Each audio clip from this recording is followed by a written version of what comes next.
Shout out to everybody. Let's see what's going on. So I think Jordan Peterson is talking about Trudeau. Let's listen to this.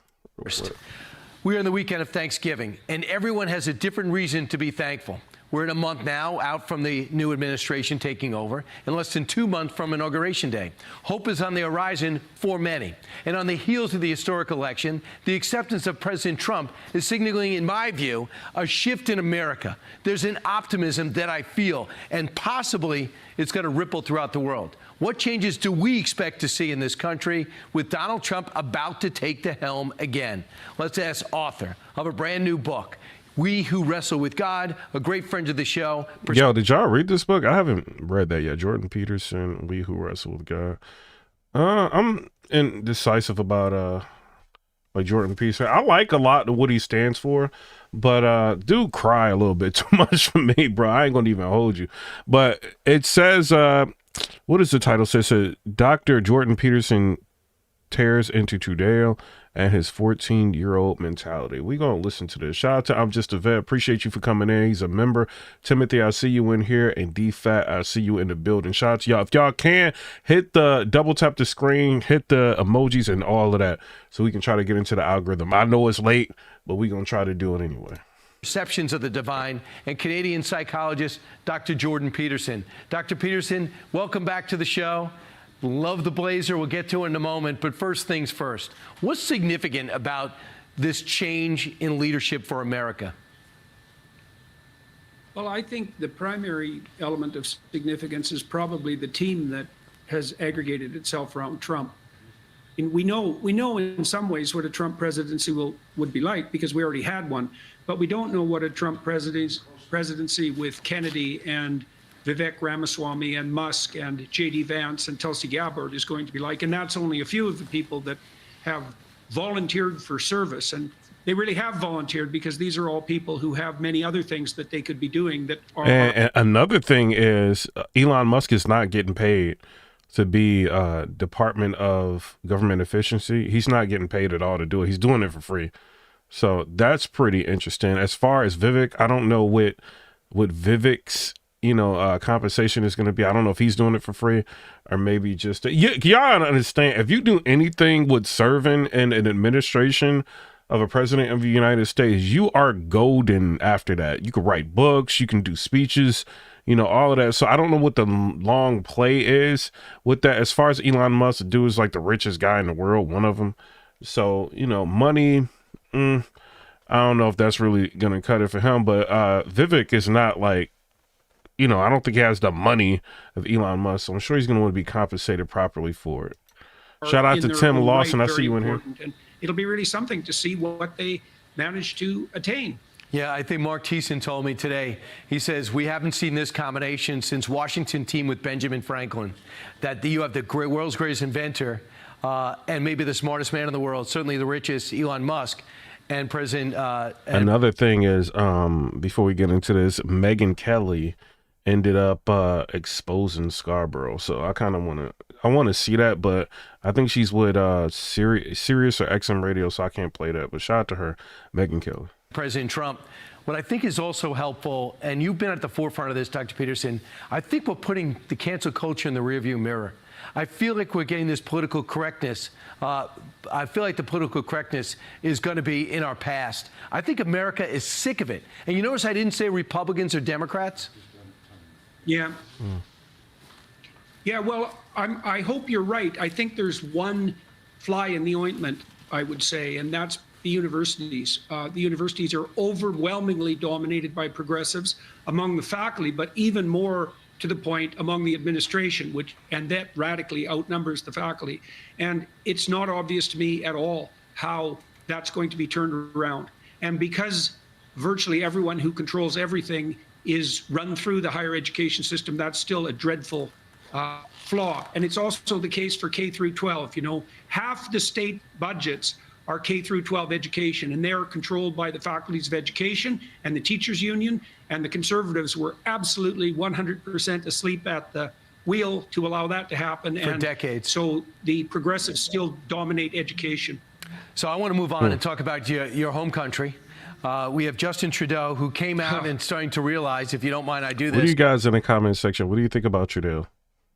You guys like him or no? There's a little problem with illegal immigration in this country, and it's overwhelming everything. Here's what he said to the Canadian people. Immigration. Let's talk about it. In the last 2 years, our population has grown really fast, like baby boom fast, and increasingly. Yo, what's up with the music, bro? We ain't doing that music. I'm not about to be trying to sit here and fight some copyright, bro. Bad actors like fake colleges and big chain corporations have been. I don't know. Temporary foreign worker program sees 68% jump in approvals. Let's see what else he's saying. We're doing something major. We're reducing the numbers of immigrants that will come to Canada for the next 3 years. Really? Okay. All right. Why has he found this fortuitous for him to talk about immigration? Why is he changing his tone? Well, he's changing his tone because the policies that he put in place, which demolished the Canadian immigration system and threw the borders wide open, upending decades of effective immigration policy in Canada, have caused a catastrophic crisis in the country. And now you could see that he was blaming that on educational institutions and bad corporate actors. And that's exactly typical of him and his 14-year-old mentality. Everything that's gone wrong on the immigration front in Canada is 100% attributable to Justin Trudeau and his pack of demented minions. So now it's gone so badly in Canada that he has no choice but to reverse course. And then to see him flailing around to find someone to blame is exactly as pathetic as you'd expect from someone like him. It is similar that they both flew open the borders. I wonder if he still lives in Canada or did he just make the move to the United States? Interesting. Hello, everybody. I'm Lisa Booth, along with Julie Banderas, Charlie Hurt, and Dr. Mark Siegel, and this is the Big Weekend Show. We begin tonight with a Fox News alert. President-elect Donald Trump has just nominated Kash Patel for director of the FBI. Trump made the announcement on Truth Social just moments ago. During Trump's first term, Patel served as the chief of staff at the Department of Defense. So, Charlie, not too long ago, Donald Trump said that Kash's new book, talking about how he's going to completely eradicate the deep state and also firings at the top ranks of the FBI would sort of be the blueprint for what he would want to do in his new administration. I mean, the deep state needs cleaning. The Department of Justice and the FBI also need some firings and some reform as well. So what do you think he'd be able to accomplish as FBI director? Let me show y'all what he said. This is interesting.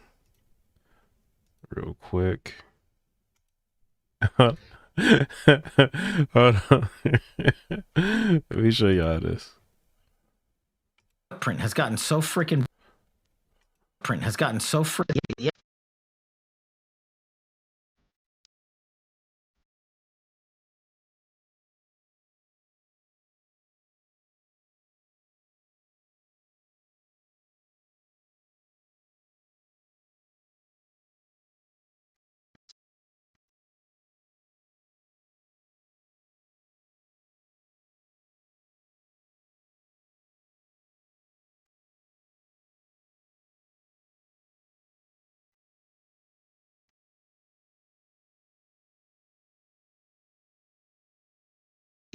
Hey, I'm not mad about that. Like, make the FBI actually do something. Yeah, well, obviously, Kash Patel has a unique observation and history with the FBI. He has been on all sides of the FBI. He working for Devin Nunes. Thanks some of y'all for hitting the likes. I see some of y'all hitting the hearts. I can see it on my end. Appreciate y'all. In Congress, of course, had oversight of the FBI and made life difficult for them. But that was, of course, before he realized just how corrupt the FBI is. He's also been a target. And what do y'all think in the comment section about the FBI? I feel like they're ineffective. Let's just say something happens. Let's say you got people like scamming you, calling your phone, all of that. You can't call the FBI and have them do anything. They don't want to hear it. You know what I'm saying? They want to like try to prosecute like money crimes and things like that. So it's like the FBI that you see in the movies and on TV shows, that's the fake FBI. That's not like real. Or maybe that's what you would think the FBI is supposed to be. The real FBI is not like that at all. Like, you know, it's kind of just like they're a bloated form of government that actually does nothing to benefit us at all. You know what I'm saying? Maybe they do something, but I don't see it. I think they just sit around and wait for big money cases, you know, to get involved with. That's just my personal opinion on them. And Timothy, he said, wait a minute. D-Fat said, in the building, salute Brody. Tim Lawson said, yo. Eddie Hennessy said, a sneaky coward industry, very dangerous. Like anyone who is passive aggressive and not well grounded that holds a lot of power. D-Fat said, Canadians hate Trudeau. And then Kenneth Russell said, if I were him, I'd be in #1 U.S. Eddie Hennessy said, whereas believe. D-Fat said, y'all better get into Dogecoin if you understand how the game works. I don't, bro, I'm not going to invest in a Dogecoin. That's like I ain't giving advice, but that's like a dangerous, like, meme coin to invest in. Like, it's not really going to move. Like, I wouldn't do it. You know what I'm saying? Like, just because you hear Doge, Department of Government Efficiency, that's Doge is not like Dogecoin. You know what I mean? Like what Elon Musk is doing. He's just calling it that. It's a play on words, you know, so he can pacify people that are investors. But I would not, me personally, I would not be invested in a Dogecoin, bro. I wouldn't do it at all. The FBI. And I do invest money, but I wouldn't, that's not one I would pick. And the reason he was a target of the FBI is because he pressured the release of information exposing that the FBI had illegally spied on President Trump's campaign. And wow. Just imagine when Trump gets into office, what he can declassify and what he's going to end up finding out about them. Yo, this guy has the keys right now. He's the nominee. He's not an appointment. Like, he's the nominee. He can really create change. Like, I think personally in America, we need to, you know what I mean? Like, lower government down a little bit, bro. Like, we don't need a big expansive government that's not working for the people, that's taking hundreds of millions of dollars in payroll. Like, we don't need anything like that, you know, and getting these parachutes and, you know, all of these retirement programs and all. Like, if these government agencies, a lot of them that are super bloated and they do nothing for us, I'm good with them going. And shout out to Tim Lawson with the $2 donation. He said, voted for the first time because of your blogging. I appreciate you, bro. Listen to me. Shout out. You get a thug life. Shout out to you for, like, making your voice heard, going to the polls. You see what I'm saying? Voting, all of that. You know, I really appreciate it. Like, that's what I did it for. Like, if one person can, you know what I mean, change their mind, or one person goes to the polls to vote, you know what I mean? That's what I did it for, bro. I risked everything. You know what I mean? And hey, it's all worth. When I see stuff like that, Tim Lawson, that's what made it all worth it to me, bro. FBI. He has been on all sides of the FBI. He, working for Devin Nunes in Congress, of course, had oversight of the FBI. Hey, Bill Michaels got a very, very good comment. He said, I bet the FBI paper shredders are working overtime. made life difficult for them, but that was, of course, before he realized just how corrupt the What's up, FBI Tom? is. He's also been a target of the FBI, and the reason he was a target of the FBI is because he pressured the release of information exposing that the FBI had illegally spied on President Trump's campaign and during his presidency. And the idea that this was, you know, only in Washington would this be shocking. He has experience. He knows where the bodies are buried, and you will not be able to fool him out of actually doing some of the cleaning that needs to be done. In the book is Yo, they're going to do anything and everything they can to not let this guy run the FBI, bro. Because I think the president, doesn't he have the power to just nominate? Like, he can't just appoint somebody to be the head of the FBI. I think checks and balances won't allow that, but he could nominate somebody, you know, and then they got to get him through. Let's see, how does, hold on.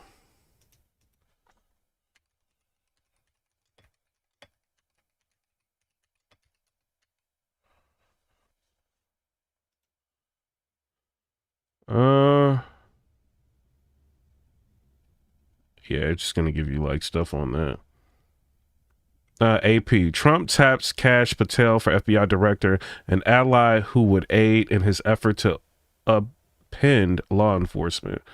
President-elect Donald Trump says he will nominate Kash Patel to serve as the FBI director, turning to a fierce ally to upend America's premier law enforcement agency and rid the government of perceived conspirators.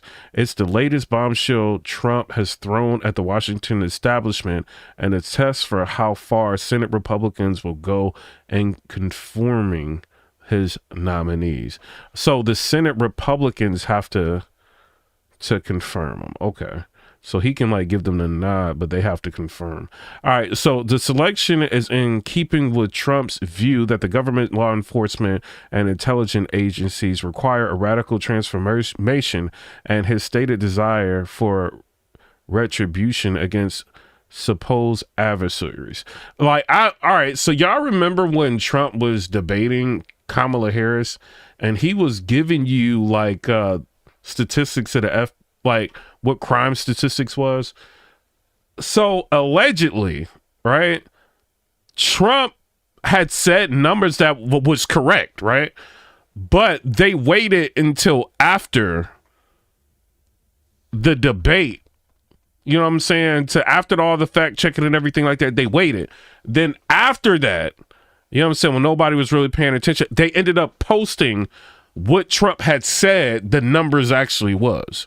You know what I'm saying? And this is why people were saying like, yo, is the FBI in cahoots with the Democratic administration? Like, why did that happen like that?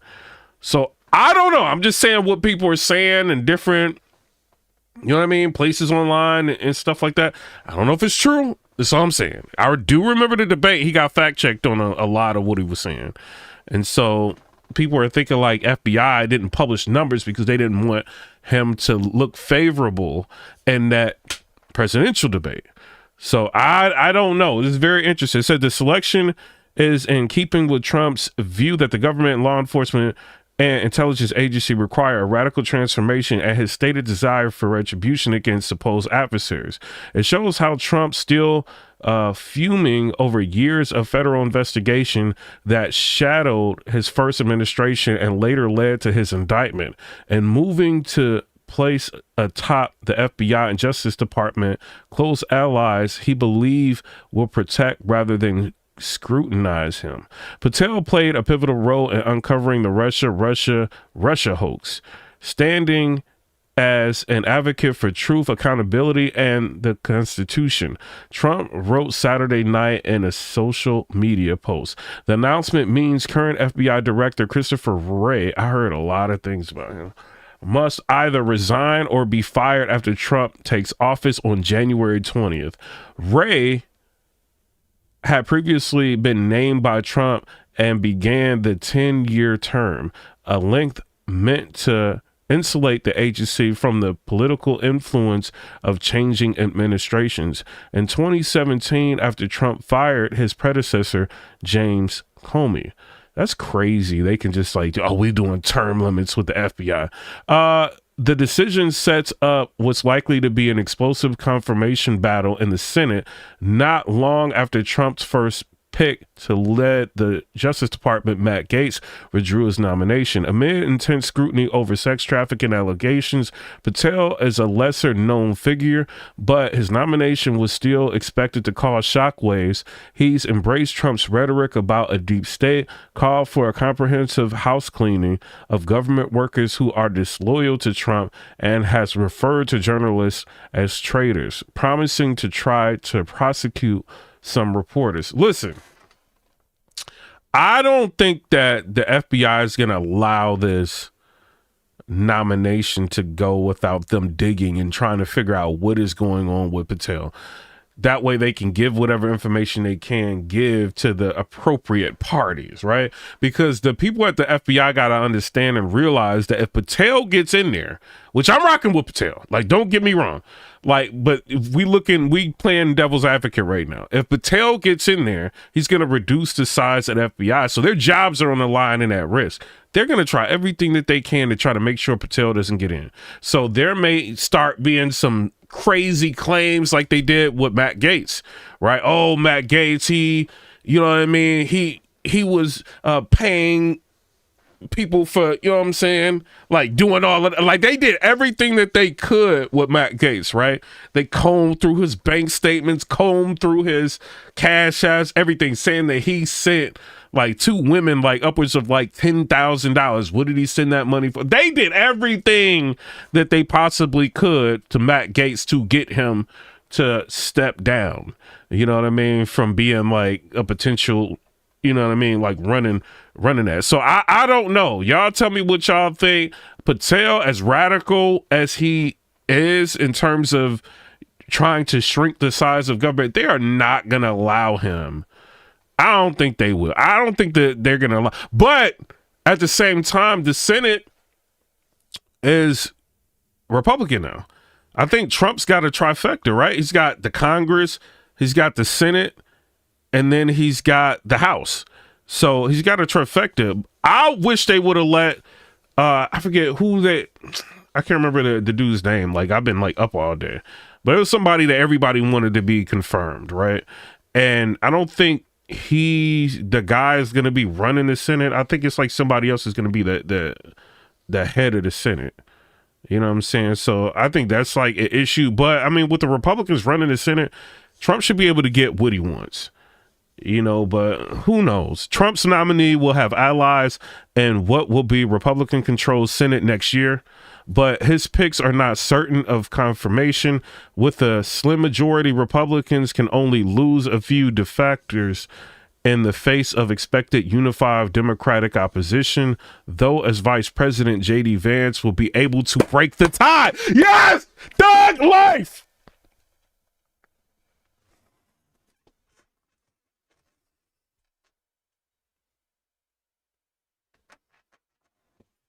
Fire. I'm liking this, bro. I'm liking this. But the president-elect had also raised the prospect of pushing his selections through without Senate approval, using a congressional loophole that allows him to make appointments when the Senate is not in session. Interesting. Mafioso with the $5 donation. Salute to you. He says, salute, Piper Boy. You know, if the media is bashing any picks Trump appoints, just means that's the right pick. Exactly. Fire. Thug life. Shout out to Mafioso. You know what I'm saying? So I don't know. So there is a loophole, they're saying. But the president-elect had also raised the prospect of pushing his selections through without Senate approval, using a congressional loophole that allows him to make appointments when the Senate is not in session. Wray, which, you know, runs the FBI, said fell out of favor with the president and his allies. His removal isn't unexpected given Trump's long-running public criticism of him and the FBI, particularly in the aftermath of federal investigation and an FBI search of his Mar-a-Lago estate of classified documents 2 years ago. Oh, yeah, you got to go, Ray. You got to go, bruh. Nah, like you was part of that, bro. Trump cannot allow you to be like running that, bro. Like, you got to go, bro. Like, I'm with Trump on that. You allowing, bro, you investigating my places being raided. Y'all trying to find documents and all, like, bro, you gotta go, bro. Ain't no way you gonna stay there. Wray fell out of favor. Yeah. So in the FBI search of his Mar-a-Lago classified documents 2 years ago, that resulted in an indictment that have evaporated. Yeah. And the indictment, yeah, that they supposed to continue. Yeah, so it evaporated. All right, dope. In his final months in office, Trump unsuccessfully pushed the idea of installing Patel as the deputy director at either the FBI or CIA in an effort to strengthening the president's control of the intelligence community. William Barr, Trump's attorney general, wrote in his memoir that he told then Chief of Staff Mark Meadows that an appointment to Patel as deputy FBI director would happen over my dead body. Interesting. It said Patel had virtually no experience that would qualify him to serve at the highest level of the world preeminent law enforcement agency, Barr wrote. He doesn't. You know what I'm saying? Like, he doesn't. Like, I looked into Patel. I don't think he does. Patel's past proposals, if carried out, would lead to convulsive change for an agency tasked not only with investigating violations of federal law, but also protecting the country from terrorist attacks, foreign espionage, and other threats, bro. I think the FBI just be looking for money. You know what I'm saying? Like, who's embezzling, who's laundering, who's not paying taxes. Like, that's what I think they be looking for, bro. He's called for dramatically reducing the agency's footprint, a perspective that sets him apart from early directors who have sought additional resources for the Bureau, and has suggested closing down the Bureau's headquarters in Washington and reopen it the next day as a museum of the deep state. And we just saw a video of him saying that. Trump's pejorative catch all for the federal bureaucracy. I think they do need to close down a lot of them, like, departments in the FBI, bro. I don't care. I think they do. And though the Justice Department in 2021 halted the practice of secretly seizing reporters' phone records during leaked investigations, Patel has said he intended to aggressively hunt down government officials who leak information to reporters and change the law to make it easier to sue journalists. Interesting. During an interview with Steve Bannon last December, Patel said he and others will go out and find the conspirators, not just in government, but in the media. We're going to come after the people in the media who lied about American citizens, who helped Joe Biden rig presidential elections, Patel said, referring to the 2020 presidential election in which Biden Democratic challenger defeated Trump. We're going to come after you, whether it's criminally or civilly. We'll figure that out. But yeah, we are putting you all on notice. Yo, they are not going to let Patel in there, bro.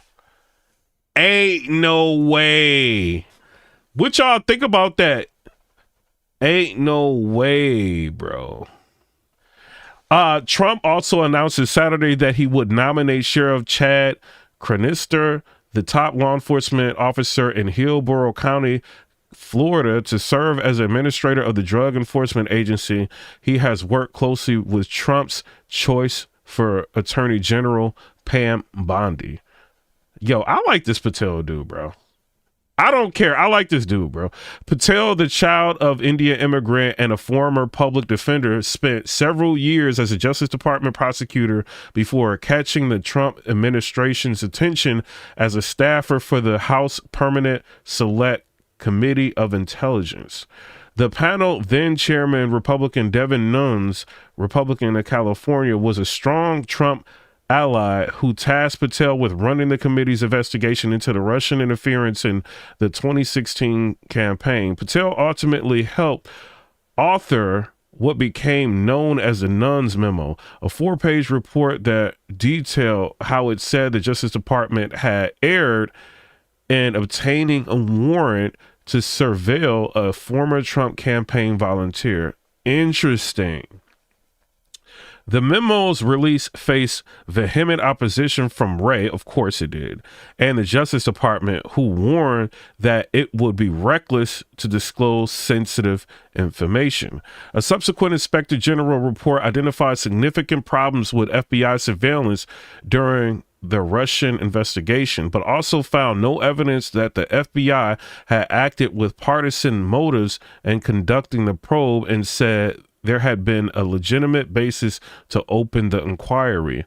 The Russian investigation fueled Patel's suspicion of the FBI, the intelligence community, and also the media, which he had called the most powerful enemy of the United States has ever seen, seizing on compliance errors in the FBI's use of a spy program that officials say is vital for national security. Patel has accused the FBI of having weaponized its surveillance power against innocent Americans. Oh my God, bro. I like this dude, bro. Patel parlayed that the work into influential administration roles on the National Security Council and later as chief of staff to acting Defense Secretary Christopher Miller. He continued as a loyal Trump lieutenant even after he left office, accompanying the president-elect into court during his criminal trial in New York and asserting to reporters that Trump was the victim of a constitutional circus. Yo! If he declassifies like all of this, bro, y'all, the Democrats will never win again, bro. Like, oh, if he can find some collusion, oh my God, bro. I know the FBI is shaking in their boots right now. And he found himself entangled in Trump's legal woes, appearing 2 years ago before a federal grand jury that investigated Trump's hoarding of classified documents at his Mar-a-Lago estate in Florida. Typically, though not always, presidents retain the director they've inherited. Biden, for instance, kept Wray in place even though the director was named by Trump and former President Barack Obama as Robert Mueller to stay on an extra 2 years, even though Mueller was tapped by Obama's predecessor, George W. Bush. Interesting. Trump had openly, I used to hear all kind of stuff about Mueller, bro. Trump had openly flirted with firing Wray during his first term, taking issue with Wray's emphasis on the election interference threat from Russia at a time when Trump was focusing on China. Wray also described Antifa, an umbrella term for leftist militants, as an ideology rather than an organization, contradicting Trump, who wants to designate it as a terrorist group. Yo, bruh. Yo, and I was looking at Antifa for real, like, yo, they was like a terrorist group, in my opinion, bro. I felt like they was. And so Wray didn't want to look at it like that. He looked at it as umbrella term for leftist militants as an ideology rather than an organization, contradicting Trump, who wants to designate it as a terrorist group. Yo, who do you think you are, Wray? Like, bro, like, who, bruh? Bro, you can't be like, if my president tell you to do something, bro, you can't be like, this dude get on my nerves, bro. I don't even know, Wray, bro, but read what the AP is saying. This dude is like going against everything like Trump is trying to do. Bro, I don't like this dude, bro. The low-key FBI director had been determined to bring stability to an institution riven by turbulence following the May 2017 firing of Comey by Trump amid an FBI investigation into potential ties between Russia and Trump's 2016 campaign. Wray sought to turn the page on some of the controversies of Comey's tenure. The FBI, for instance, fired a lead agent from the Russian investigation who sent derogatory text messages about Trump during the course of the inquiry and sidelined a deputy director under Comey who was a key figure in the probe. Wray also announced dozens of corrective actions meant to prevent some of the surveillance abuses that tainted the Russian investigation.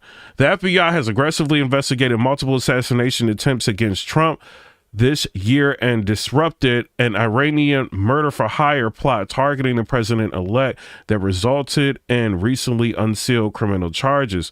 But none of that was enough to spare Wray from Trump's bro. Get Wray out of here, bro. Richard Mitchell said he already has it. That's why they want to unalive him. Oh, interesting. So I don't know. What do y'all think? This is the AP.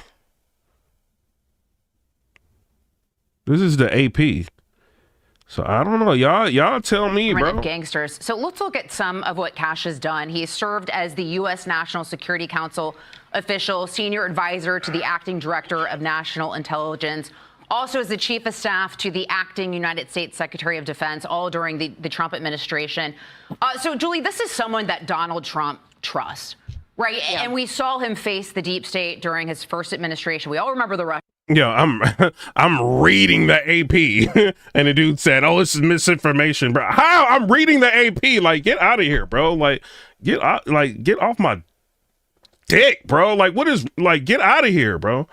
And then Aaron Welch said he's done probably working to assassinate. I can't even read that stuff, bro. Yo, Mafioso, what do you think about that AP report, bro? This AP report is crazy, bro.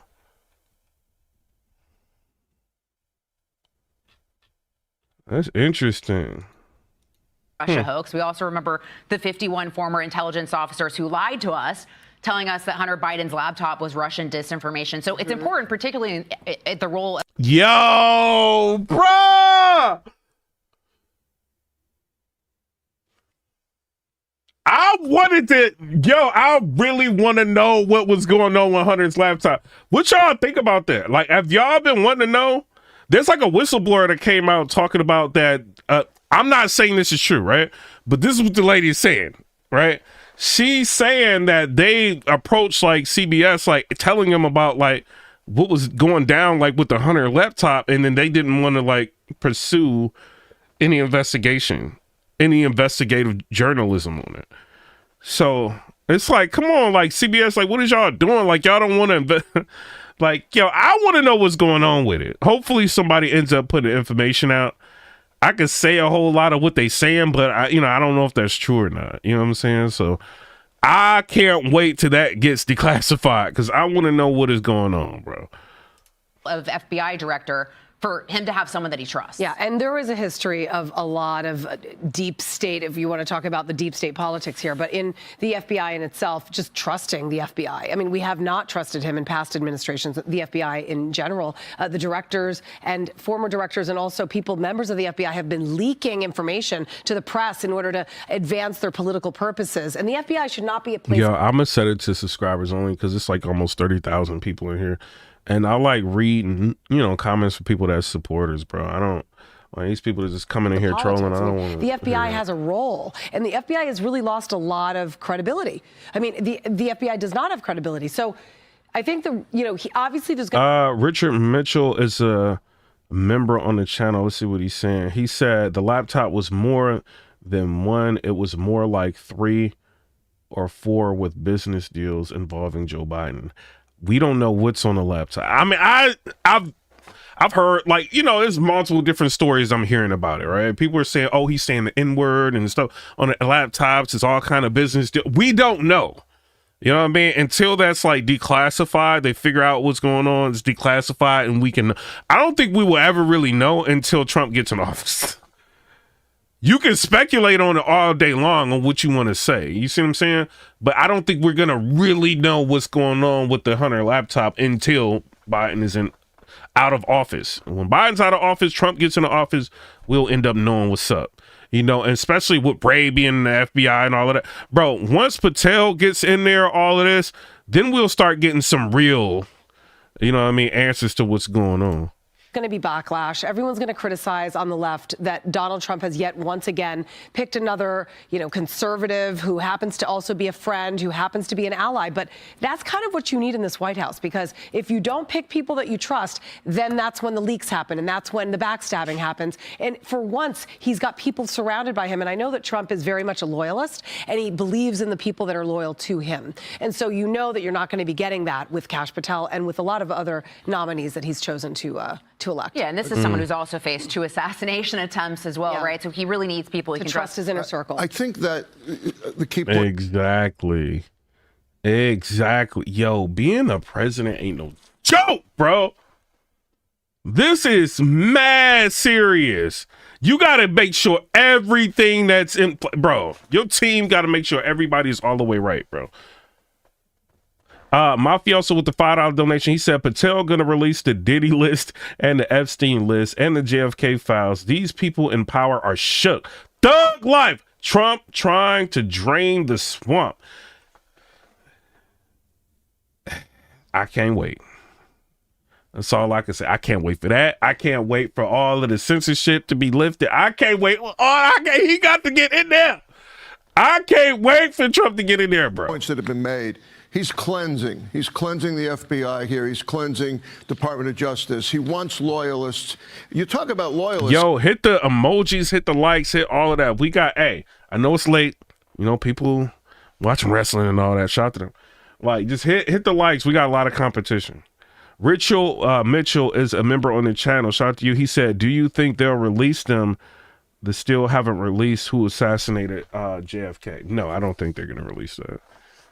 They could, maybe Trump. Bro, at this point, I think we'll find out what really happened to JFK once everybody who had anything to do with it is no longer on Earth.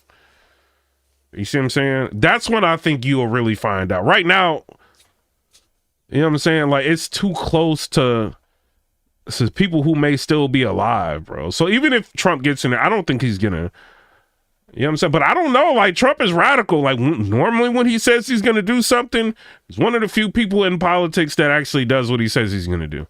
So I don't want to put anything past Trump. Maybe he will, but that's something that I don't think he'll, you know what I'm saying? I don't know. That's a difficult one. Joe Blow said, Elon, Tulsi, RFK, etc. How long you actually think these people, will they last? Don't you think it's weird how so many in Trump's own circle eventually sour on him? But that just shows me, right? So yeah, Tulsi Gabbard, she was Democrat. RFK, he's a Democrat. Right? Elon Musk, he was rocking with the Democrats. If anything, this shows you how bipartisan Trump can be. Right? He don't want just yes men around him. Elon Musk is a billionaire. He can go either way. So he wants Elon Musk around him. Tulsi Gabbard, yeah, she switched parties. You see what I'm saying? It is what it is. She said like unfavorable things about Trump, but he like, I don't care about that. I feel like this is the best person for the job. I think that's showing like how bipartisan he can be. You know what I mean? Like, my personal opinion on that. RFK, he's like, yeah, that's a Democrat or whatever, but I like his thoughts. It ain't all about politics with this dude. You know what I'm saying? Let's make a bipartisan cabinet. Yo, you also got to think about this moving into the next election, right? Trump can't run again. This is the last time that he's able to be president. I wish he could. You know what I'm saying? But like, when it comes down to it, JD Vance, alongside Donald Trump, they can say they had one of the most, you see what I'm saying? Like, the cabinet with Democratic Party members in here. We're, the most bipartisan cabinet that you could, like, they can say all of that and it will rock. You see what I'm saying? So I don't know. Very, very interesting. I'm interested to see how this is going to go. Shout out to Donald Trump. Shout out to JD Vance, all of them. Kash Patel, of course, to add one point here, was the one who said those documents were declassified, period. And he stood up for Trump. He took the Fifth Amendment. That is something Trump remembers. With all the he walked out with Trump at the trial thing. You know what I'm saying? Like, he is, bro, he loyal. Patel is loyal, bro. Man, I'm rocking with Patel, bro. He is very loyal. He should, whatever he want. If I'm Trump, I'm like, whatever you want to do, like, let's do it. Shout out to him, bro. Undying loyalty. Yeah, it's very rare nowadays. Like, I rock with Patel, bro. I don't care what nobody say. Well, with all the attacks that Trump... Make pizza great again said Patel is the GOAT. Godspeed. Ex-Sergeant. USAF. The best is yet to come. Mare Nagri said exactly the best man for the job or best person. Arkin Sabatic said Trump a real homie. And then Arkham Sabatic said Patel loyal, and even though Indians taking over Canada. What? Kevin said he has Kim Jong-un loyalty. Trump He's loyal, bro. To be politically motivated. Patel stood up for him. Has a great background. Got his JD over in the UK. Is a very, very smart operator. Has been in the Department of Defense, as was said. Department of Justice. He's highly skilled. Well, and I like, especially as someone who distrusts government to a great degree, I like the fact that Trump's surrounding himself with people who also don't like the government very much as well. I'm so glad she said that. I am so glad she just said that. He's surrounding himself with... Bro, who do you trust? Do y'all trust somebody that's going to be business as usual, more government puppets running around here, or do you trust A guy that's putting people in place that are distrustful of the government. How many times have you seen Elon Musk post George Orwell? How many times have you seen it? How many times have you seen RFK stand up against the government fighting for free speech? You've seen that multiple times. He going in on the FDA multiple times. These are the people that Trump is putting in power. Thug life. I'm rocking with it. The government, shrink the size of the government. It's too much overreach. Give the power back to the states. That's what I'm with. Oh, then he wants to get rid of the Department of Education. Good. Get rid of it. Give it back to the states. Maybe people will start testing better. Well, and who've also been targets of the government as well. All right, so let's now head down to West Palm Beach, Florida, where Mark Meredith has been following this story very closely. Mark. Imagine this too, right? What if Trump can really do this, right? He got Elon Musk as the head of Doge, him and Vivek, right? Department of Government Efficiency. If he could do that, decrease the size of the government massively, right? There's a lot of stuff that's in the government that we don't need. And then Trump goes to Congress and like, all right, so I want to do no taxes on overtime and no taxes on people who make tips, right? No taxes on tips, no taxes on overtime. This is how much money we save with the government. He would have a higher probability of actually making that happen. You know what I'm saying? I would think because he's solving problems before going to... Man, this dude's a leader, bro. He's solving problems before going to Congress asking them to do something. You see what I'm saying? Shout out to Trump if he did that. Mafioso with the $5 donation. Thug life. He said RFK is working for Trump now. You don't think he not going to ask Trump to release his uncle's assassination files? Think about that. It's going to happen 100. Yo!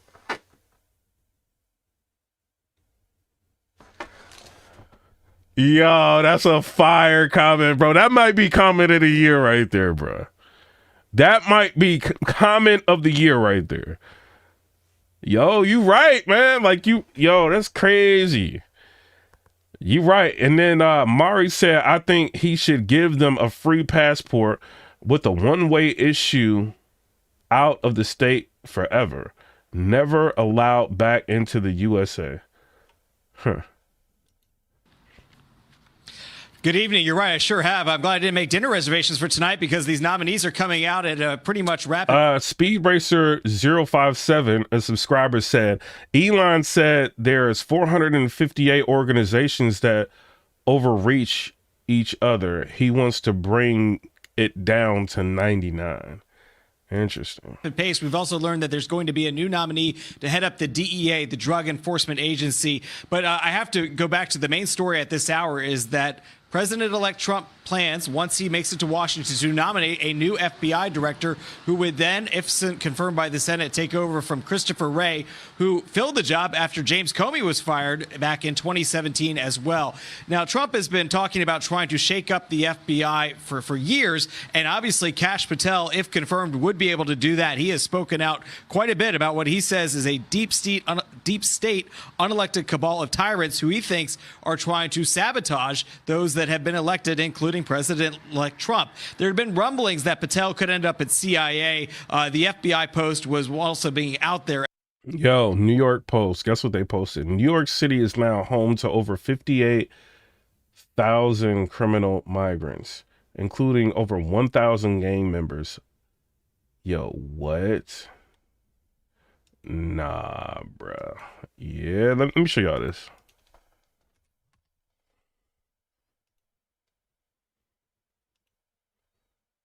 See, New York Post posted that. New York is now home to over 58,000 criminal migrants, including over 1,000 gang members. Let's read this. There are over 58,000. Hold on. I hate when they be doing this, bro. Like all these ads, like stop with all these ads, bro. And then you click it and then it forces you to go somewhere else. All right. It said there's over, hold on. They are doing too much. There's over 58,000 illegal migrants who are convicted felons or facing criminal charges roaming New York City, and close to 670,000 across the country. Startling new data obtained by the Post shows.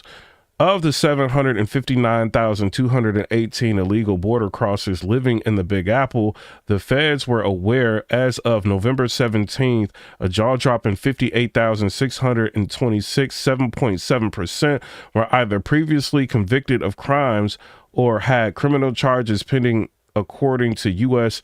Immigration and Customs Enforcement Agency data. And of the 58,626 migrants with rap sheets, 1,053, nearly 2%, are suspected or known gang members, according to the agency. Republican Nicole pointed blame for the stunning stats at a soft on crime and lax border control policies pushed by President Biden and other Democrats. It's shocking that Democrats have gone so far out of their way to harbor gang members, drug trafficking, and other criminals who are in our country illegal, said Maliakas, the long Republican representing the left-leaning Big Apple. It says, in so many cases, they provided them with housing, food, and health care. And we just seen Eric Adams. He gave them $350 per week for food. You know what I'm saying? Before stopping that when Trump got elected. So, you know, they were getting $1,400 a month in food for free. That is insane, bro. It says, in many cases, they've provided them with housing, food, and health care. They need to stop using New Yorkers' hard-earned tax dollars to shield criminals wreaking havoc on our streets and instead cooperate with ICE to have them deported. And then Maliatakis, who also said she's been trying to get the similar data from the NYPD since the beginning of the year through a Freedom of Information law request, but they keep stonewalling. Nationwide, the numbers are just galling. It says, of the nearly 7.8 million illegal immigrants in the United States, 662,586, or 8.6%, are convicted criminals who have charges depending, according to ICE data through July 21st. It's unclear how many are suspected gang members. Kenneth Ganalo, who heads the ICE's New York City office, told the Post last week he's hoping to get additional resources to weed out criminal migrants. Last week, he estimates the number of migrant criminals to be in the thousands in the Post exclusive front page story, while saying he's frustrated over how New York sanctuary laws have prevented many of them from being rounded up and deported under his watch. Interesting. And it says, in New York City, it would take a lifetime to clear the city of the criminals that we have if the status quo remains the same, said Janalo in the first interview since Republican Donald Trump was elected president. More than 223,000 migrants alone have poured into the Big Apple since the immigration crisis began in the spring of 2022, and at least 58,000 are still being cared for by taxpayers in the city funded shelters. These numbers make it clear that everyone but our elected officials already know sanctuary city laws are endangering New Yorkers by shielding criminals instead of protecting law-abiding citizens, said Councilman Robert Holden, a moderate Queens Democrat, when told of the new ICE data. Council Minority Leader Joe Bodily, Republican of Staten Island, said he's shocked and appalled, but not surprised upon learning how many criminal migrants are roaming Gotham streets. It says, what does any criminal do? Borelli said they run away to somewhere else. I've been to New York a few times. Like, I think last year I've been once last year. The year before that I've been. And then I usually go like once a year, right? And I think I did go this year. I went this year too. I think I went this year. Yeah, I went this year. I went to Billy Idol. Shout out to him. Like, he had a concert. He's like a singer dude, Billy Idol. Like, he wanted everybody to come out to his concert. somebody like, invited me to go out there or whatever. So I went out to Billy. Shout out to Billy Idol. I don't care, Thug Life. Billy Idol. I rock with him. You know what I'm saying? Went out to the concert or whatever, and it was dope. You know what I'm saying? So shout out to Billy Idol. But when I was out there, it was a lot of like migrants everywhere, like saturating like New York. It was like mad people that didn't even speak English that was there, which I found interesting. I'm like, yo, this is crazy. Like even like the Ubers, a lot of them people couldn't even really speak English. And I was like wondering to myself, like, yo, like, how the heck are these people like Uber people? Because I was wondering, have y'all been in New York? If you go to New York and you take in an Uber, like they be mad rude. The Uber people, that I be thinking like, yo, they just like mad rude. Like, what's up with all these Uber people? But in all reality, a lot of them just don't really be understanding what you be saying. So I don't know, bro. Like, I think that's crazy. They definitely need to do something about all of this, bro. Because this is crazy. And then it says, hold on. The revisions have had serious consequences. Murdered Georgia nursing student Laken Riley, who was murdered by an illegal migrant who had been in custody in New York City on child endangerment charges, but set free, might still be alive if the woke rules were not in effect. Yo, and then I seen MSNBC, right? Let me go to Joe Rogan so I can show y'all this. So Joe Rogan made a comment on this. So MSNBC was trying to make it out like Laken Riley's murderer was innocent, right? So he said, what the heck is this? And then this is MSNBC. They say Laken Riley's unaliver never stood a chance. Like, what? Liberal media, what? Yo, they are selling our country out, bro.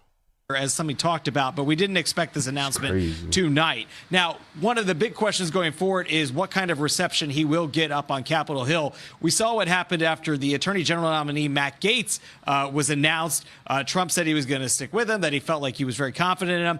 But then after a few days up on the Hill, gauging... Yo, in the comment section, let me know where y'all are from. You know what I'm saying? Like, comment down, like, where you from. The reaction from lawmakers, they realize, and then I might see y'all names and stuff like that. Hopefully y'all ain't gonna be weird about it, because this video got like 50-some thousand views on it right now. But also hit the likes if y'all can. Y'all doing a good job, like sharing the video, liking the video, all of that. Thug Life, you know what I'm saying? 50-some thousand views with all this other stuff going on in entertainment is good. You know what I'm saying? So shout out to y'all. Somebody said, yeah, the unaliver tried to blame it on his brother. Make Pizza Great Again said Ashley Rabbit was marked by the Federal Bureau of Insurrection.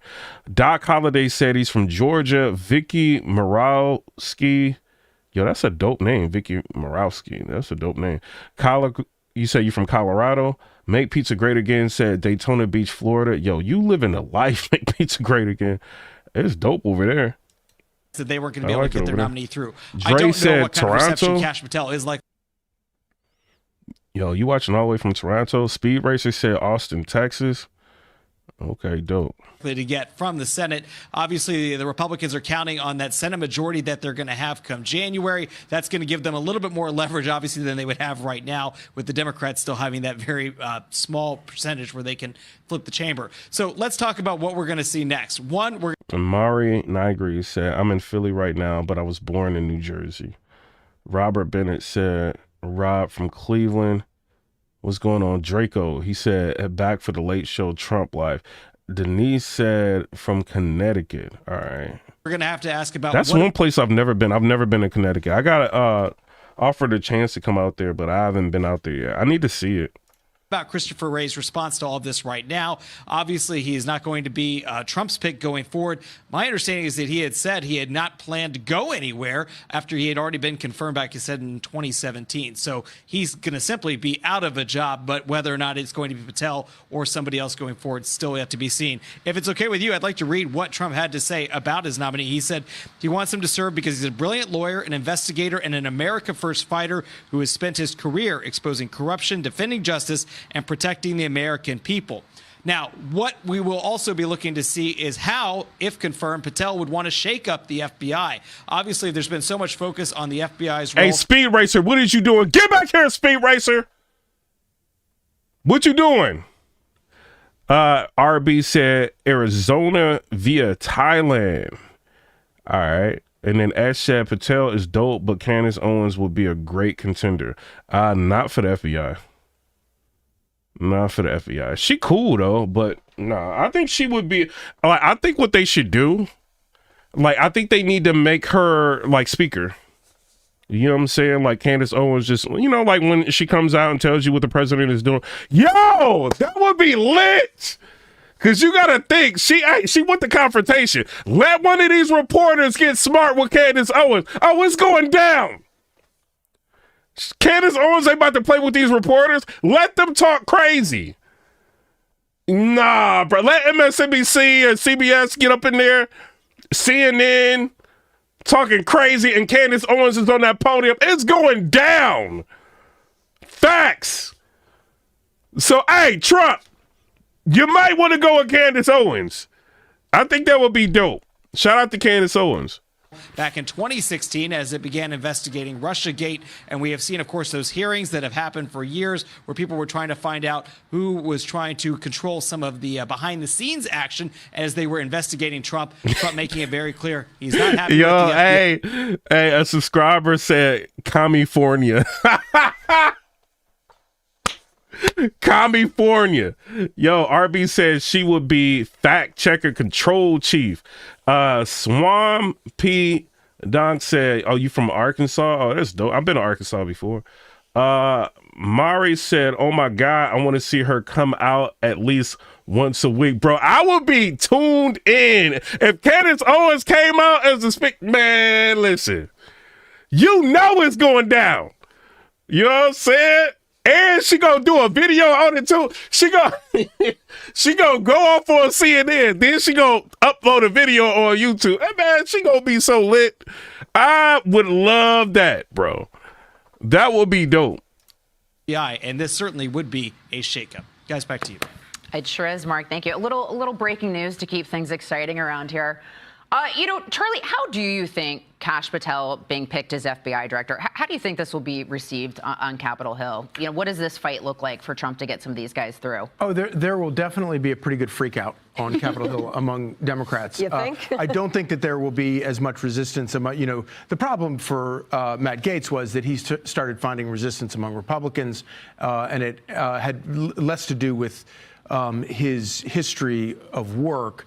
And subscribe to the channel, y'all, too, man. Like, hate me when I get 900-something thousand subscribers. You know what I'm saying? Your boy got 100,000 something subscribers. It ain't that much. There's people out here with like 900,000. Subscribe to the channel. Stop playing. Stop trying to hate, bro. Like, what y'all trying to hate, bro? Y'all supposed to be rocking with your boy. You know what I mean? Shout out to y'all. Do with other things.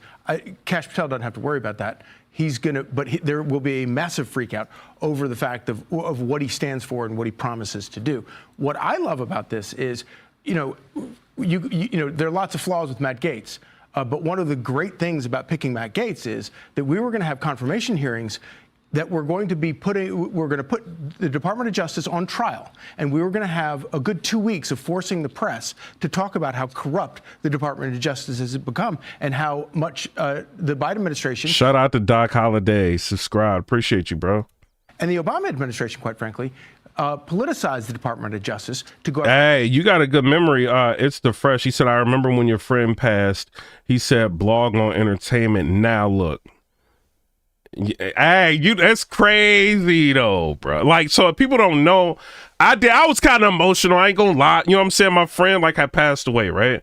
He had told me before he passed, he was like, yo, he's like, what you doing? Like, just do it. He was like, your voice, you got to talk about everything. And he was like, you can't just be stuck like talking about like battle rap. You got to talk about everything, entertainment, everything. Like, what you want to talk about, politics, everything.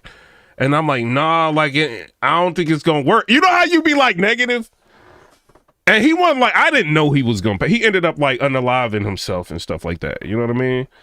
But this is like, a while later he did that. But like I'll never forget, bro. He was just like, talk about everything. And so when he had passed, like I did a blog. I was like messed up, bro. I don't even know why I did that blog. And I was telling people, I had to vent. And so I was telling people like, and then what he said, And then like something clicked. I'm just like, I'm gonna do it. You know what I'm saying? And then just recently I started like doing it and it worked. And then I got like 30,000 subscribers in like a month. You know, so he was right. You know, just talk about anything and everything. Like, don't just put yourself in the box to talk about, you know what I'm saying, battle rap when there's other things going on in the world. He was right, bro. And the type of people that have reached out to me within the past month is insane. Like, I don't even want to put their names out there because I don't want to seem like I'm like clout chasing. I'll clout chase a little bit. You know what I'm saying? I don't want to do that to them. But it's like some real important people that like reached out and I'm like, this is crazy. And they like keep doing what you're doing. You know, and that was kind of wild, man. And a lot of this stemmed from like my friend like telling me like, yo, like just stop doing the same thing, like do something different. Very interesting, man. And, like, you got a very good memory, like remembering that. Code Carter says, shout out Thug Life. He's a member on the channel. Y'all can also become members on the channel. And what that'll do is, you know, if I upload and put it on members only, you can see that. And then like you get priority like when you message and stuff like that. And y'all got to understand some of these videos be doing like 100,000 views and stuff like that. So, you know, I try to talk to the subscribers as much as I can, but I do want to put priority on like the people that are, you know, paying and supporting members, super chatting and stuff like that. Their political enemies. The great thing about Kash Patel is, you know, we lost that when Matt Gaetz walked away, but we're going to get it now. When Kash Patel goes before the United States Senate, the entire thing is going to be a trial of the Department of Justice and every single thing that they have done to become more politicized and to become weapons against anyone that the Biden administration or the Obama administration. Yo, but a lot of people don't be knowing like how to. I mean, I could see like on my end on OBS, I could see people hitting the 100s, the hearts, the confetti. I could see all of that. You know, people think I can't. I can see it, but some people don't know how to do that. If you know what I'm saying? Like hit the hearts, like all of that like matter. To like the video, if you on Android, you got to double tap the screen. I don't know how it is like on the iPhone. I think it's the same, like maybe double tapping the screen, but you know, hitting the hearts, the emojis, you know what I'm saying? All of that helps boost and push the video out. Because y'all got to understand, like I be saying, it's a lot of competition to keep people dumbed down, you know, and I'm not saying YouTube is in on it, but like a lot of different, you know, like social media platforms want certain things to be pushed out. I'm not saying YouTube is part of it, but they want dumbed down to the culture, you know, and when people are trying to enlighten people and showing people different things like this, it's not something that, you know, is necessarily going to get a lot of traction in different places. So that's why I'd be like, hit the like button, share the video, all of that is to, you know, so you can kind of, we can compete with that. So, and y'all been doing a good job, bro. I see y'all doing it now. Y'all been doing a good job, and we got like, hold on, how many views we got on this, y'all? Hold on, let me see. I don't know what it says in the chat, but let me see what it says on this end, and I can show y'all before we get back to the administration deems as a threat, and that is a magnificent thing. Yeah. You know, Dr. Siegel. So we got 64,000 views on this right now. You know, this was a mandate for Donald Trump, right? You know, I mean, the House and the Senate, they rode his coattails to victory. So I think he should have the people around him that he wants and that he trusts. And that have great talent. And then P. Doyle, a subscriber, said, Trumper here in New Zealand, do you find AOC hot, ashamed she's on the left? She's not my type. AOC's not my type, man. I can see how she's people's type, but she's not my type. It's the real sad. I've been watching you for a minute. D-Mac, yeah, man, it's crazy. Yeah, I don't even know why I made that video. I was just like messed up, and I'm like, yo, let me turn this camera on, talk. You know what I'm saying? But it's just weird, like how things happen in life. Like you just don't know. You know. You know, and the other thing about Kash Patel is he's a writer, and he messages, and he helped Trump run Truth Social, and that children's book he wrote, The Plot Against the King, which made fun of the whole idea that Trump was targeted in the 2016 election, took his side with a children's book. He does it all across the way, and I think that Trump is picking him, A, because of his talent, and B, because of his loyalty. You know, Julie, big picture, you know, looking at some of these nominees and these cabinet picks, what does that tell you about what kind of administration we're going to see from this next chapter? Bipartisan administration. I think that we're going to have more honesty and transparency, because there was one thing that the former President Trump did, and that was be transparent. And this administration has been not. There has been such a lack of transparency in that. And I want to talk about Kash Patel as the man. Shout out to you, Mari.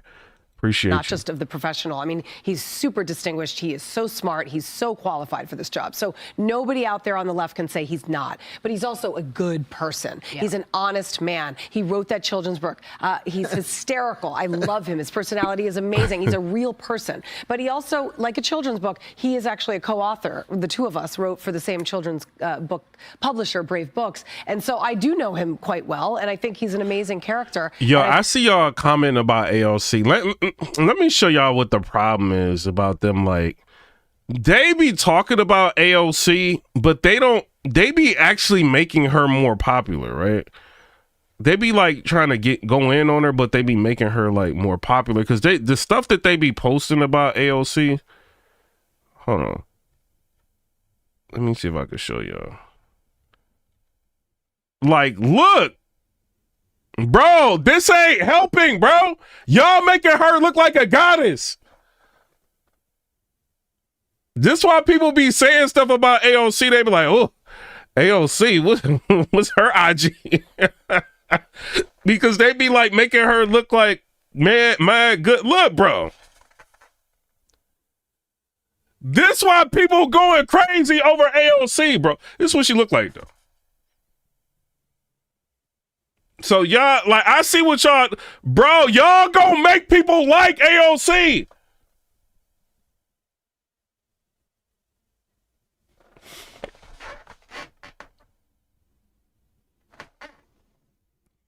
This is not helping. D-Mac, this is not helping, bro. This why y'all be like, every time I be live, somebody be like, yo, AOC, what you think about AOC? This AOC right here. I am not the author of this memo. You're not the author, but you signed the memo. Yes, a zero tolerance memo. So you provided the official recommendation to Secretary Nielsen on for the United States to pursue family separation.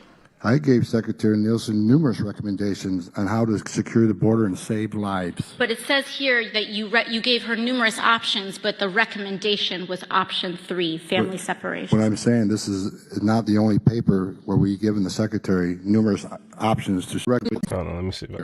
Okay. Mr. Holman, your name is on this. Is this correct? All right, she ain't bad looking, though. She ain't bad looking. My fiance, I see you out there. She ain't bad looking.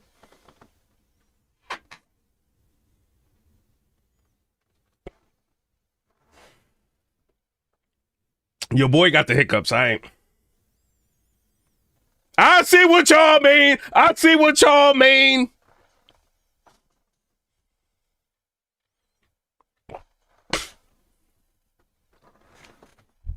It's not a final answer. We need to have the mentality that no means find another way. No means try. No means no, AOC.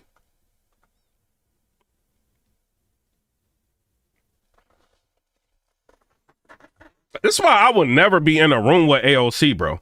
Like, cause she'd be like, hey, Piper Boy, I'm like, no.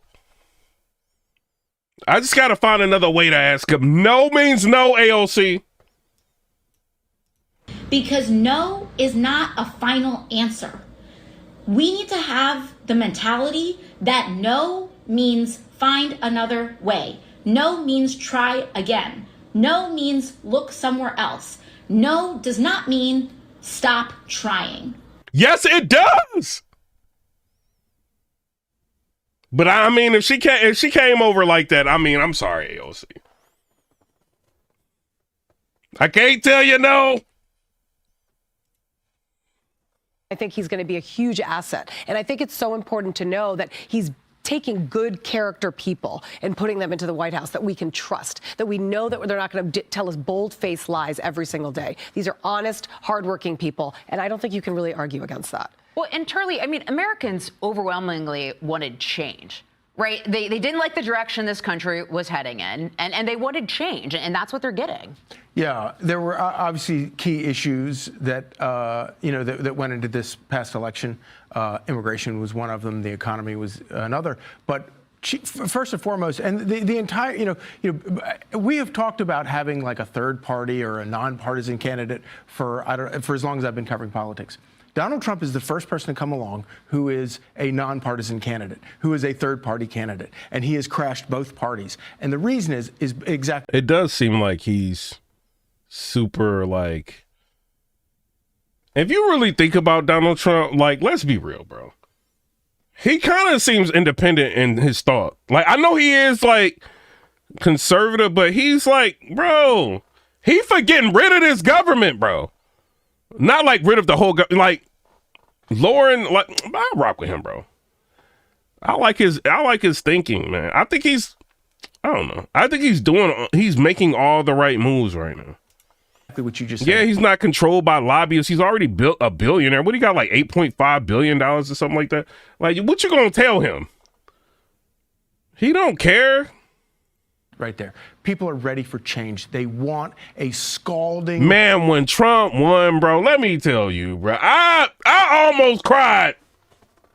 I ain't gonna lie. Shout out to Trump. Shout out to Trump. I was like, fire. We gonna get our freedom of speech back. I was happy. Richard Mitchell said, setting things straight. Shout out to you. Change to occur in Washington. And obviously, Donald Trump himself would say that there were mistakes he made, chiefly about some of the people that he hired in the first term. He's not going to make that mistake this time. And I think that, he views his reelection as being a starting point, not a victory, but a starting point for making transformational change. Bringing in fresh talent. And y'all got to understand this, too. This was a mandate. You know what I'm saying? American people, like, put a mandate out. Like, nah, bro. Like, we want change. We cannot do another 4 years. Like, he won a clean sweep, man. You know what I mean? The only, like, states that Kamala won, like, it felt like, was the, you know what I'm saying? The ones with no voter ID.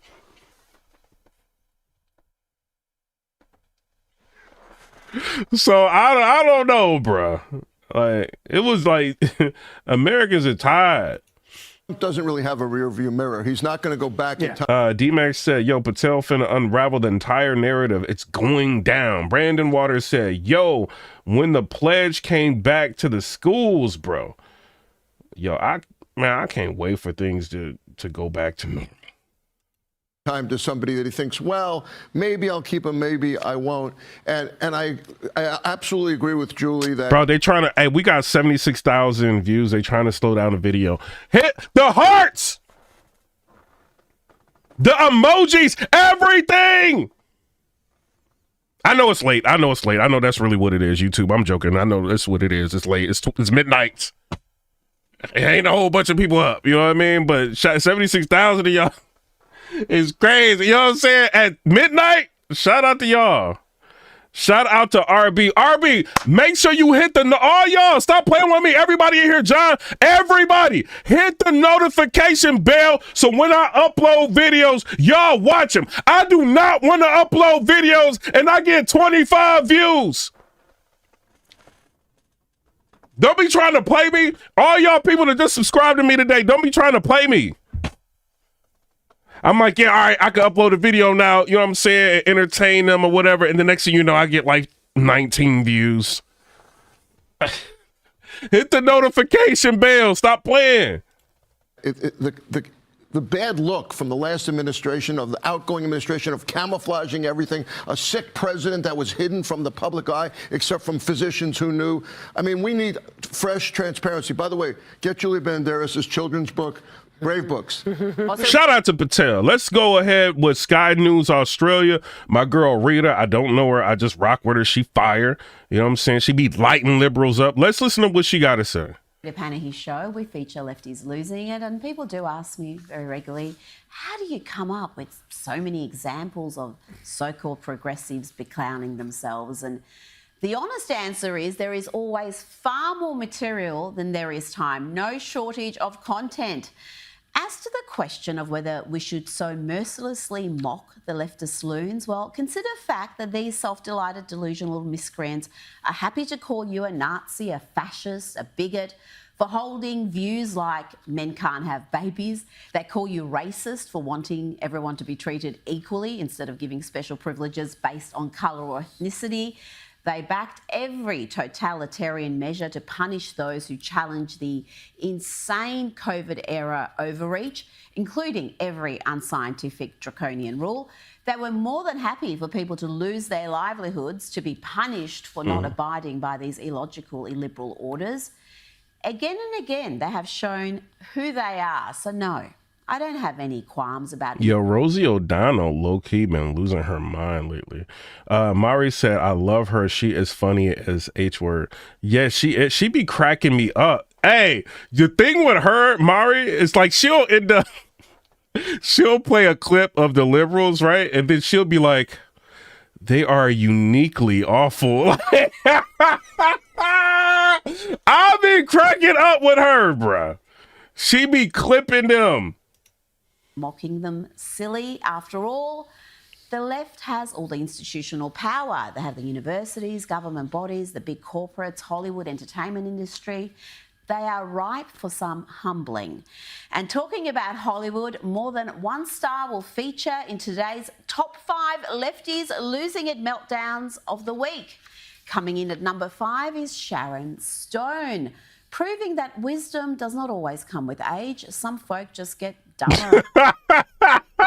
Wisdom don't always come with age. Yo, first of all, I think Sharon Stone, something's going on with her up there. I don't know what it is. Something's going on. This lady said 80% of Americans do not I remember this. She said 80% of Americans do not have passports. And double down on the breathtaking ignorance. Here she is in Italy, mouthing off about the... Oh, she was in Italy talking reckless about Americans, and she made all her money in America. Election result.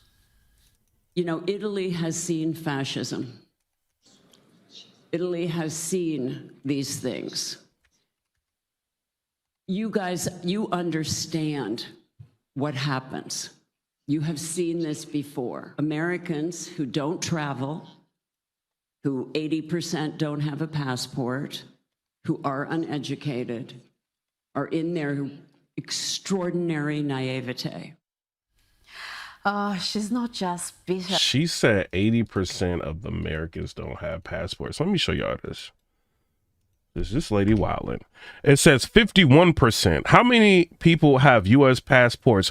51% of Americans now have passports, up from 46% in 2023 and 30% in 2008.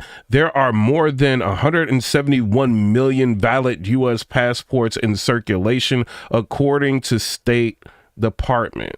So, Miss Sharon Stone, it said 80% of Americans don't have a passport. Look like she don't know what she talking about. And hateful. She's also as dumb as a box of rocks. And that line about 80% of Americans not having a passport is a myth. Around 1 in 2 Americans have a passport. Maybe she was mixing America up with Japan, where only about 20% of citizens have a passport. Now, let's get to number 4. I love nothing more than watching lefties turn on each other. And in the aftermath of Kamala's humiliating loss, we have the old guard, the veteran Democrats like strategist James Carville, turning on the young progressives. Not only am I not interested in your opinion, I'm not even going to call you by your name. You're 23 years old. I don't really give a what you think. If I were running a 2028 campaign and I had some little snot-nosed 23-year-old saying I'm going to resign if you don't do this, not only would I fire that on the spot, I would find out who hired them and fire that person on the spot. I'm really not interested. Yo, these lefties are losing it. Let's see what Officer Tatum has put out. So I guess he went to like a site and he's like talking to people. Let's see what he's talking about. Is that under President Biden, I'm a public librarian, I'm a children's librarian, and my debt was all forgiven under President Biden. If y'all can, go to, after this, Officer Tatum's YouTube channel, like the video. He got 9,500 likes on there. I'm going to put an extra like on there. Shout out to him. Okay. For my undergraduate, where I went to the Howard University, and also my graduate, my master's, which I went here to the University of Washington. So I just want to say that the public debt relief, it is real. You're looking at someone who has received it, as well as over 1 million people who have. But I know that it has made an incredible difference in my life. I guess but that's just to say, shout out to that. My question though, for you, is what is your stance around abortion? Okay. Yeah, it is, because let me just preface this by saying I'm 50. Yo, he got a Keep American Great hat on. Look, well, he got 3.3 million subscribers, so he could do that. You know what I'm saying? Like, hey, if I ever get 1 million subscribers, bro, I'm wearing like Make America Great Again hat every day, bro. Like Thug Life, you know what I'm saying?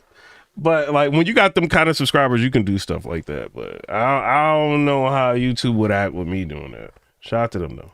51 years old, okay? I have two Chrissy said I'm a librarian. What the F? beautiful children. I have a 14-year-old and a 6-year-old that I had at 44. Yeah. My husband and I, after we had our son, we tried for a long time to have a second baby. Mm-hmm. And when I was finally able to have another, like to get pregnant again, that child was diagnosed with holoprosencephaly, a lobar holoprosencephaly, meaning that where the fetal brain is supposed to look like a butterfly, her brain looked like a horseshoe. Okay, so I had an abortion at 17 weeks, and I know that the doctors told me if I was able to carry her to term, she would probably be stillborn or only live for a few minutes or a few days at that. I made the choice to terminate that pregnancy. Wow, that's deep. John said never heard a stance on abortion, but I'm guessing he's pro-life. Yeah, he's gonna be pro-life, bro. Like he's like I don't know. I like him. Like I like some of his stances, but I don't know. He's just super conservative. Sometimes like it's like blindingly so. But I mean, I don't know. We'll see what he ends up saying. Chrissy said, "You will see what I mean soon. I'm a librarian." Is said a lot by her. Oh, okay. Richard Mitchell said, shout out to you for being a member. He said Joe Biden smelt her hair and asked her to have inappropriate showers, allegedly. What you talking about, bro? Richard, what is you saying, man? And it infuriates me that there are women and girls all around this nation who are in the same position that I found myself in, or these are women or girls who have been raped, who have been molested by family members, and they are being forced because of their zip code to carry these pregnancies to term. So I want to know, how does this keep America great? Okay. If you're forcing girls and first of all, President Trump he said he is in favor of that. If the life of the mother is threatened, one thing. He said he is in favor of that if like a person's been like their body has been taken from them from a dude, you know what I'm saying, and they're forced into that situation. He said he's in favor of that. Also, he has never said that it can never happen again. He said, I'm giving the power back to the states. I'm removing the federal government out of it. So if you want to go to a state that's going to end up doing that for you, fine. Live in that state. He never said that you can't have that done. You know what I'm saying? So not everybody's going to have this particular situation, but I would think, right? She's saying that her and her husband has been trying to have kids, right? multiple different. So if you're trying to have kids, probably you got a little bit of money to raise a kid, right? Because that would be the responsible thing to do, not to have a kid that you can't afford, that you can't raise. So you would probably be able to afford to have a kid if you're trying to have a kid, right? If you're responsible. So you should have money to go to the whatever state to get that done. You know what I mean? Like, I would think, you know, if you're responsible and you're trying to have a kid, I don't think that should be used. You know what I'm saying? You know, I'm older now. I'm like wiser. Like, I don't think that should be the first thing that's used as contraception. Like, I don't think that. I think you should use the rubber. I think, you know what I'm saying? There's like multiple different things women can get, you know what I mean, to make sure that don't happen, the pills, whatever they want to do, you know, to make sure that doesn't happen. Like, I don't think that should be the first recourse. You know what I mean? It's just my opinion. But she has a very unique situation. How many people's babies have that situation where their brain like looks like a horseshoe and not like normal? You know what I mean? She decided that it was the right thing to do for her in that situation is to end that, you know what I mean, that life. You know, so I don't know. I'm interested to see how he's going to answer this. Women to have pregnancies that they either do not want, cannot afford, or in my case, you are having children that are born with all kinds of abnormalities. Okay, great question. Let me start with the first one. I do not think that loan forgiveness is fair to everybody. Because what about the people like myself, which my graduate degree I paid off? Where's my money at? A lot of these other people that worked while they were in college to pay a debt that they agreed to assume, and they don't get any benefit from it. I don't really agree with him on this, right?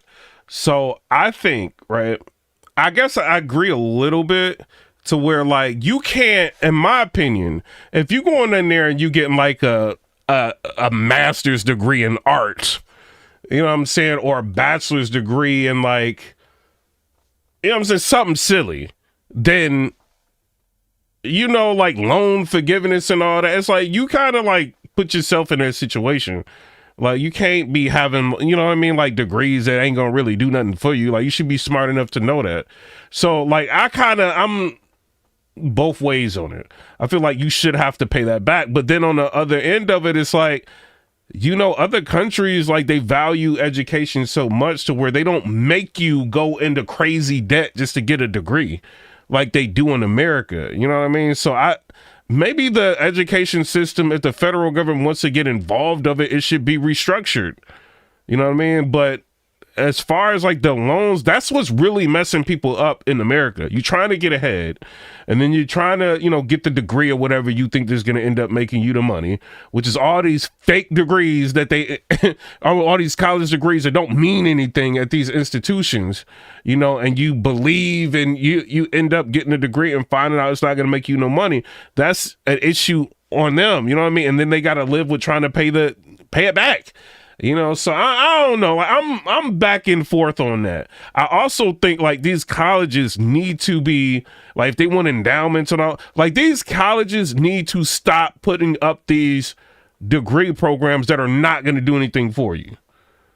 That's what I think.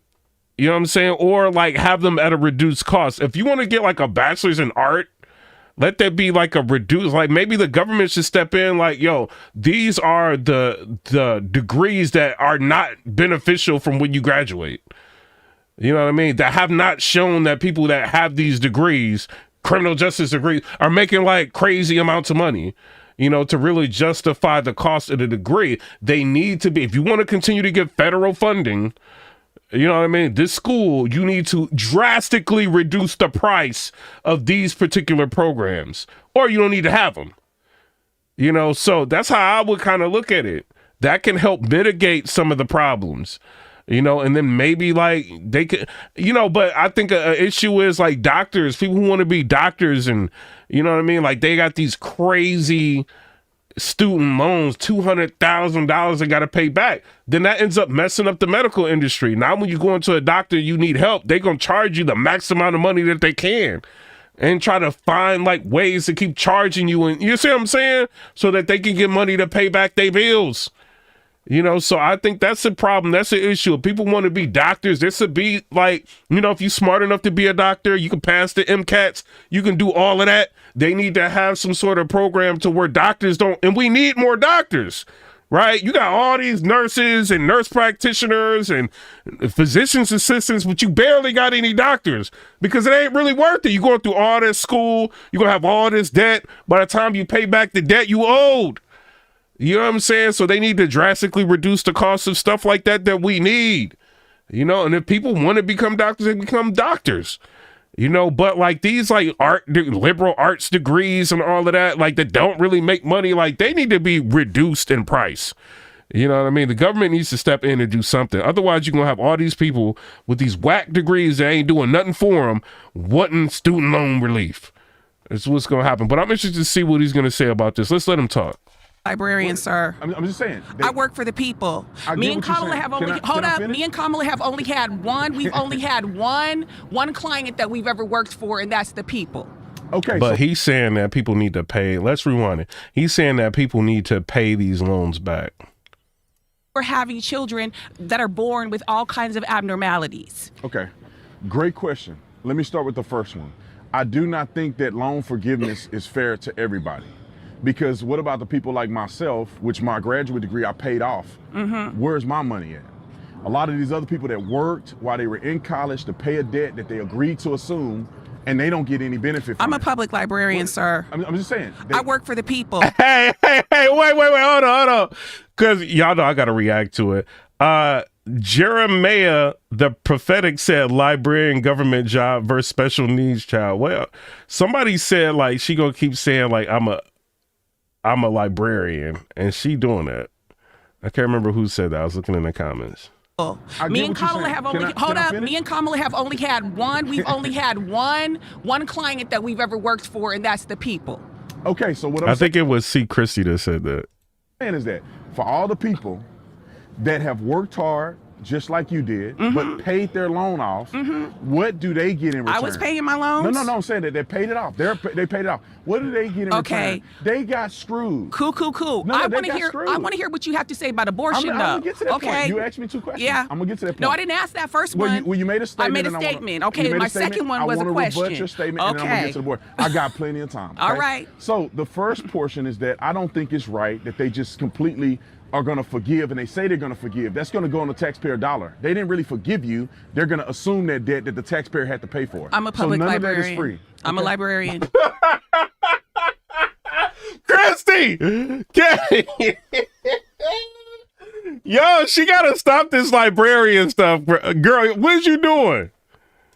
I hear what you're saying, but at the end of the day, it's not fair to do that. They're I'm a only librarian. Buying votes.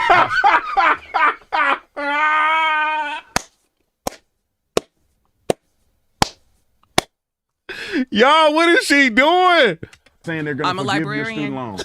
I'm a librarian. Ma'am, that's not an argument. No, it's the fact. I'm a librarian. Well, good for you. Yeah, great. Thank you for your service. Not just good for me. Can we continue the conversation? It's great. It's great for community. Now, listen. They only did that to buy votes. That's all they did. I'm a librarian. They want to make sure.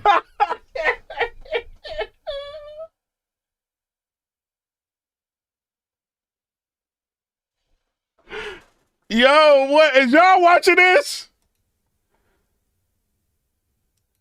That young people are enthusiastic about voting for them, so they go, we're going to forgive you of this, we're going to forgive you of that. It's not good for the national debt. It's not good for the country. The national and debt. It's not fair. Trump ran up. Okay, I'm a librarian though, but go ahead. I'm like, are you trolling me? Are you like really think that I'm a Yo, she's serious, Christy. And first of all, the national debt, was she saying the Trump run up? Trump, like, bro, like he went into the deficit is when the COVID. Like we had like a nationwide situation. Like, bro, what is she talking about? She acting like Trump just went into the deficit for no reason. Like, come on, bro. There was a pandemic. Code. Carter, shout out to you, said, wow. Yo, she a librarian, dog. Richard Mitchell said, but she's saying that like Kamala Harris saying she's middle class. Yo. Noah, shout out to you. Another member. Yeah, what y'all get y'all memberships like them. Shout out to them. I'm a librarian.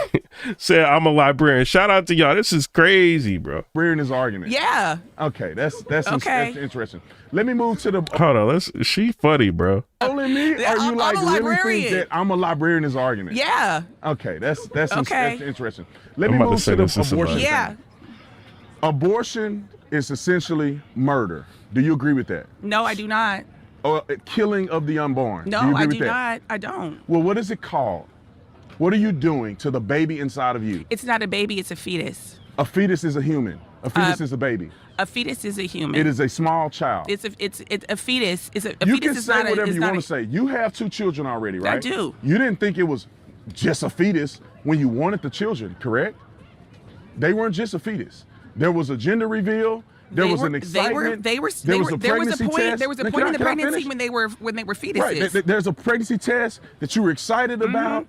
I'm assuming that you and your husband had both children. If not, whoever you had the children with, you were excited. From the time that conception happened to the time that those babies were birthed, you were excited and you believed that they meant something from start to finish. Am I right? Am I wrong? I have 2 children. They meant something to me ever since I found out that my wife was pregnant. They meant something to me and they have value. Okay. Now, I do understand the argument that if your child is deformed, that's a separate argument. However, I believe that you should have the baby and take it to term because not every single situation. That is your belief. That's fine. And you have a belief too. And I do. Now, I know he don't want y'all got to understand motive, right? So he is super conservative, Officer Tatum, right? He don't want to hear nothing that's not conservative. He's not even like midline. He's conservative, like all the way, right? And I understand it. You mean to tell me you want her to take this all the way to term and she's saying that this child has, or this, whatever it is, you know what I'm saying? Like the medical, the fetus or whatever, like it's got brain damage and you want her to take this to term is what you're saying. I don't agree with that. Like, what do y'all think? Like, I don't know. Everybody's got their own, I don't agree with it. Like in that situation that she's in, if she decides I don't want to, you know what I'm saying? Like that's, I don't agree with him on this. I think certain situations, like, you know, like you can't just say like, oh, so you ain't going, Tatum can say this all, he not about to help her raise this kid. You know what I mean? Or be giving her money or watching it. Like shit, that's a lifelong, if the child survives, you see what I'm saying? Like it's probably, if the, like what she's saying, like with the brain, the design of the brain or whatever, like if it survives, it's going to have a lot of problems. He's not going to help her. He's just going to be judging her. Like, all right, yeah, no, you should have it to term. You shouldn't, you know what I mean? So I don't know. I don't agree with him on that. You know, sometimes I agree. When Cole Doc Carter said, taking care of a child with a disability is no joke. Exactly. And people, you know, people who do that, hats off to them. That's a struggle. You know what I mean? And, you know, they going through it or whatever. Like, shout out to them, hats off to them. I couldn't do it. I couldn't do it. You know what I'm saying? So he could sit there all day long. He got healthy kids. He don't understand, like, what she about to go through or what she was about to go through. I don't agree with everything these, like, conservatives be saying. I don't. You know what I mean? But, like, I don't agree with him, bro. I don't think she should be forced to take that to term. Somebody said, my body, my choice, said the baby healthy. John said, but she should have the option. Yeah, she should. Like, it just depends on what state. Just go to the state that's going to do it. Separate argument, keywords. Cameron James said, now what if the guy wants to keep the child? But she's married, so they probably didn't talked about it. You see what I'm saying? But if they came to an agreement, like, all right, there's a high probability there is going to be brain damage. You know, do you think we want to take this on for the rest? You know what I'm saying? We're going to be like 60, 70 years old and the child is still going to more than likely be depending on us. You know what I mean? And never leave the nest. Like, so I don't know. That's like, those are things that, those are issues.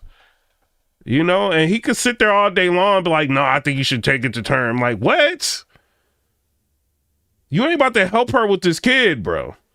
Noah, shout out to you for being a member, said, I don't think having an abortion is right. There are many people who would take a child and even having disabilities.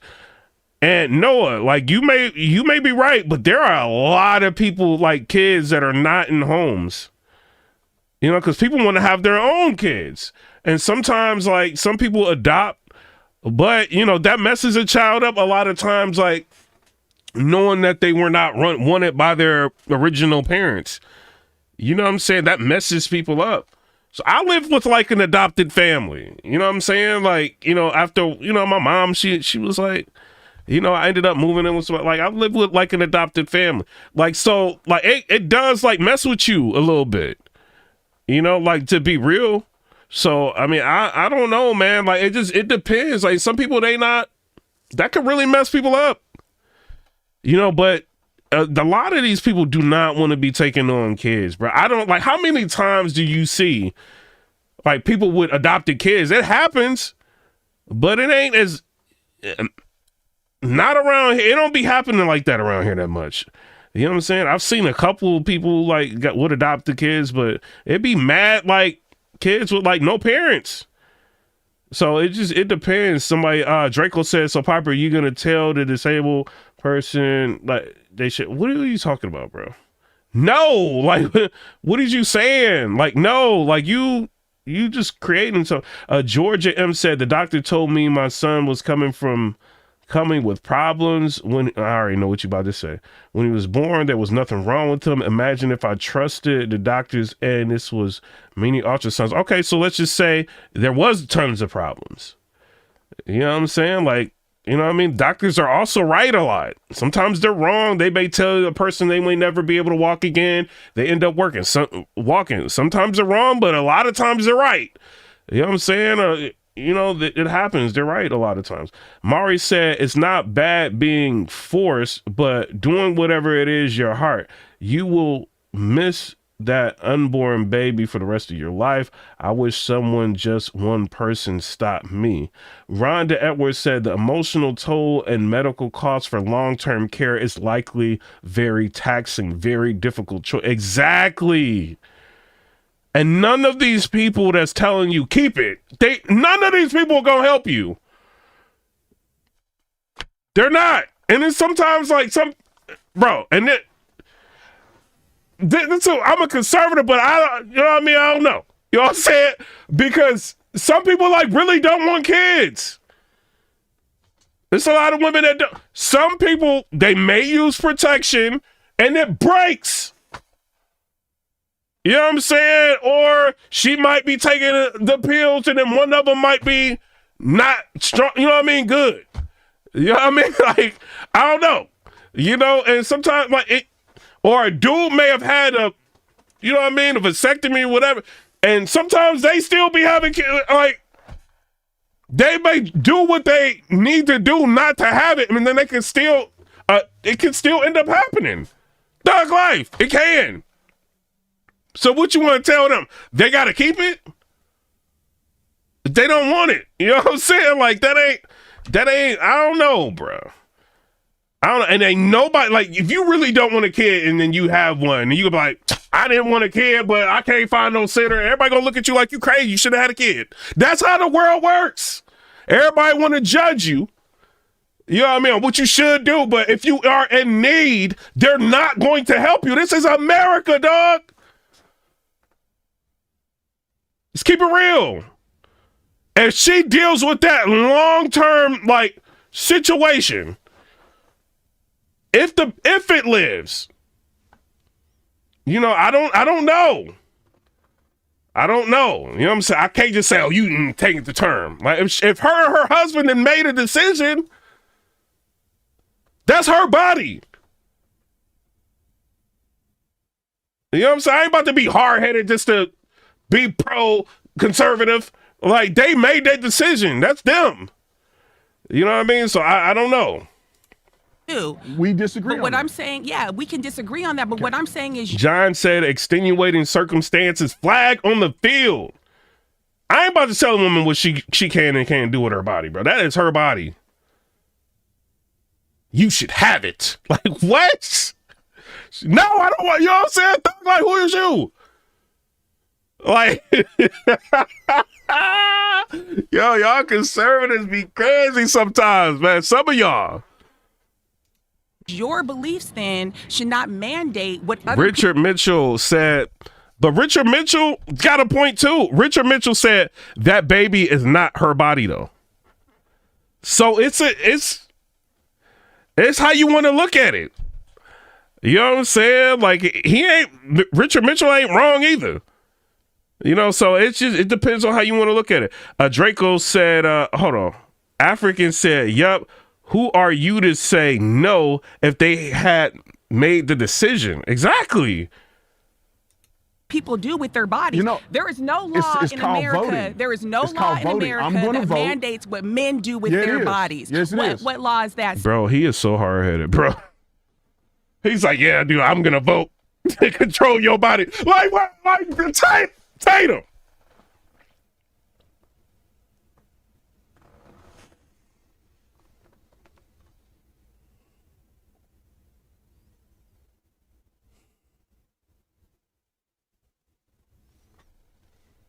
Because not every single that is situation. Your belief. That's fine. And you have a belief too. And I do. We disagree. But what I'm saying, yeah, we can disagree on that. But what I'm saying is your beliefs then should not mandate what other people do with their bodies. You know, there is no law in America. Voting. There is no it's law in voting. America that mandates what men do with their bodies. Yes, it is. What law is that, sir? The draft. The draft. Yes. Okay. Therefore, the government can control whether or not, well, I'm too old to go to the draft, but some of these young people that are on college campus, the government can tell you, we're going to war and you're going to fight and you're going to die for this country. Okay. They have no choice. They control.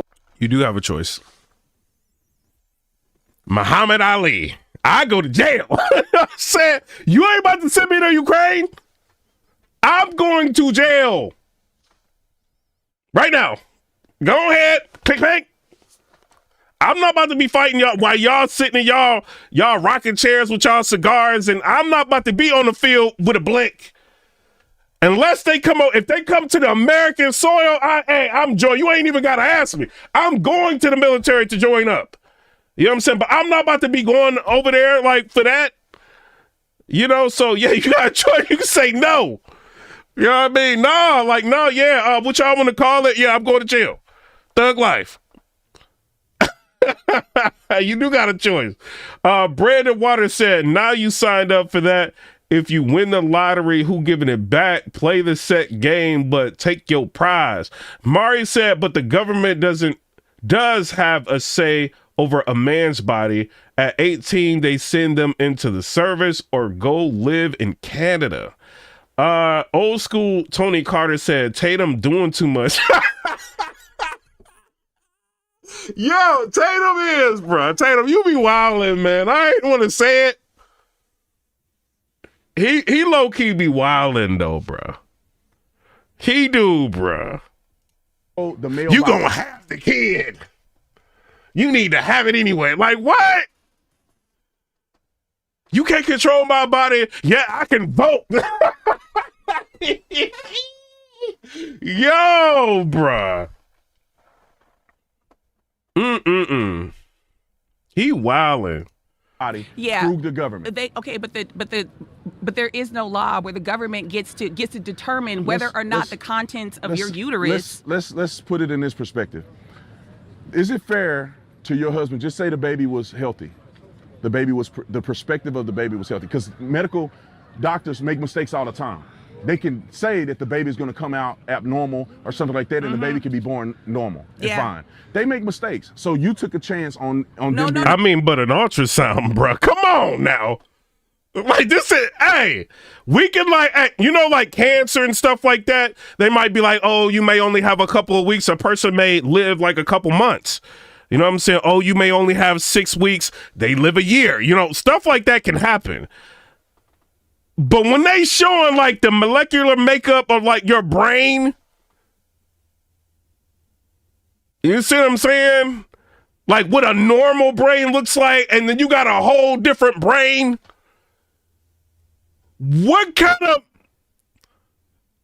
How can the doctors be all the way wrong on that? I don't know. That's different. Like, you know what I'm saying? Like, that's different. A spinal cord injury and stuff like that. But I don't know, man. I don't know. No, Right. so there was no chance. Okay, you took there a was chance no on them chance. being There right. was amniocentesis. There was all kinds of. It wasn't a chance. You took a chance. There on wasn't a them being chance, wrong. sir. There wasn't a chance. Okay, there were all kinds of scans. There was there It's wasn't a still- chance. it's still a chance. It wasn't a chance. Oh my God, bro. Like, oh my God, bro.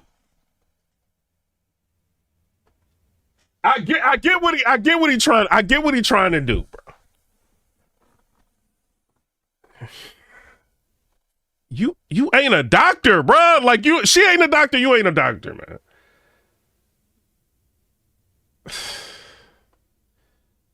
I don't know. When she talking about the brain, bro, some people ain't about to take that chance, bro. If it's your brain is deformed. So if a brain is deformed, it's a chance that they're going to be normal. It's basically what he's saying. What do y'all think, man? Somebody said, Jared Bean said, situation like this are why it isn't illegal in most states. Exactly. Breeze with Cali said, there is not say so, and they can still get out of the draft. Yo, you talking about something else? Ochia said, he said you sound like a liberal woman defending reckless behavior. Bree said, medical reason. Bree said he has problems. And then Marie said, get those likes up. And then Triple Stack E said she a librarian. It was not a chance. Let's move on. I want to give a report on this real quick as well. So shout out to everybody that donated to Save the Storks. We are getting the medical mobile clinic right here. Yeah, I think he about to go on a whole bunch of sponsorships and all that. In Phoenix, Arizona. We already reached our first goal, which 1 point, Okay. yes, that's a scientific fact. Including that dog was a fetus at 1 point. Yes, it was a canine fetus. Yes. Okay. So what's the point? What I'm saying is that it's still like the value doesn't change because the baby is born or not. The baby still has the exact same value in the womb as the baby does when it's born. But this is what I'm That saying, is a though. fact. Now let's put it into perspective. Your husband and you both are going to have a healthy baby. Is it fair to your husband that just say that you don't want the baby, that you can go and end the baby's life? What are you creating all of this? Bro, you creating all of these different. What is that? She ain't even saying that. He's like, all right, we hear everything you saying, but what if your husband want the baby and you don't? Like, what did you say? They done already came to an agreement. Why is he even saying that? She a librarian, dog. Like, what? What? Why is he even saying this? I don't want to make it seem like I'm just against you, like Tatum. That's not what it is. But come on, bro. What do y'all think? Chat, help me out. Somebody said there is no say so. Sorry, he's reaching to prove a point. He is reaching, bro. He is out of pocket. He is out of pocket, bro. I'm trying to ride with him. I can't. They didn't. Her and her husband then made a decision. Why did he even bring that up? Like, that don't even make no sense. Well, let's just say your husband wanted it. Like, what? He's reaching to create some false thing that's not even going on with their relationship to prove a point that has nothing to do with what she's saying. What is he doing, bro? Noah said, doctors ain't always right. My wife's mind had a rupture aneurysm in the brain in January. They told us to make funeral arrangements. She's walking today. She's not 100%, but she's about 75%. That's good. Brandon Waters said, disingenuous. It's the fresh set. He trying to change her mind. I know he trying to take, but he ain't like the way to change her mind is to argue what she's putting in front of you. Not to like make up some crazy scenarios that that's not even her issue.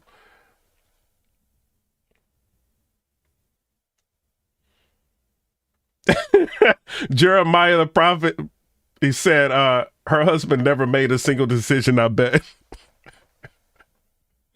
Your husband has no say. It is my body. That fair? It is but my that body. is his baby too. But it's in my body. Yeah, but it's still his baby. It's in his DNA is in your body. See, she messed up, right? Because he was losing this argument, right? So he reached for a whole new situation that wasn't even in play to try to prove a point, to just overtalk and create some weird situation to make himself feel good to be right about something that don't even exist, right? She's playing into it. She should have just been like, what does this have to do with anything that we talking about? She could have made him look crazy right there.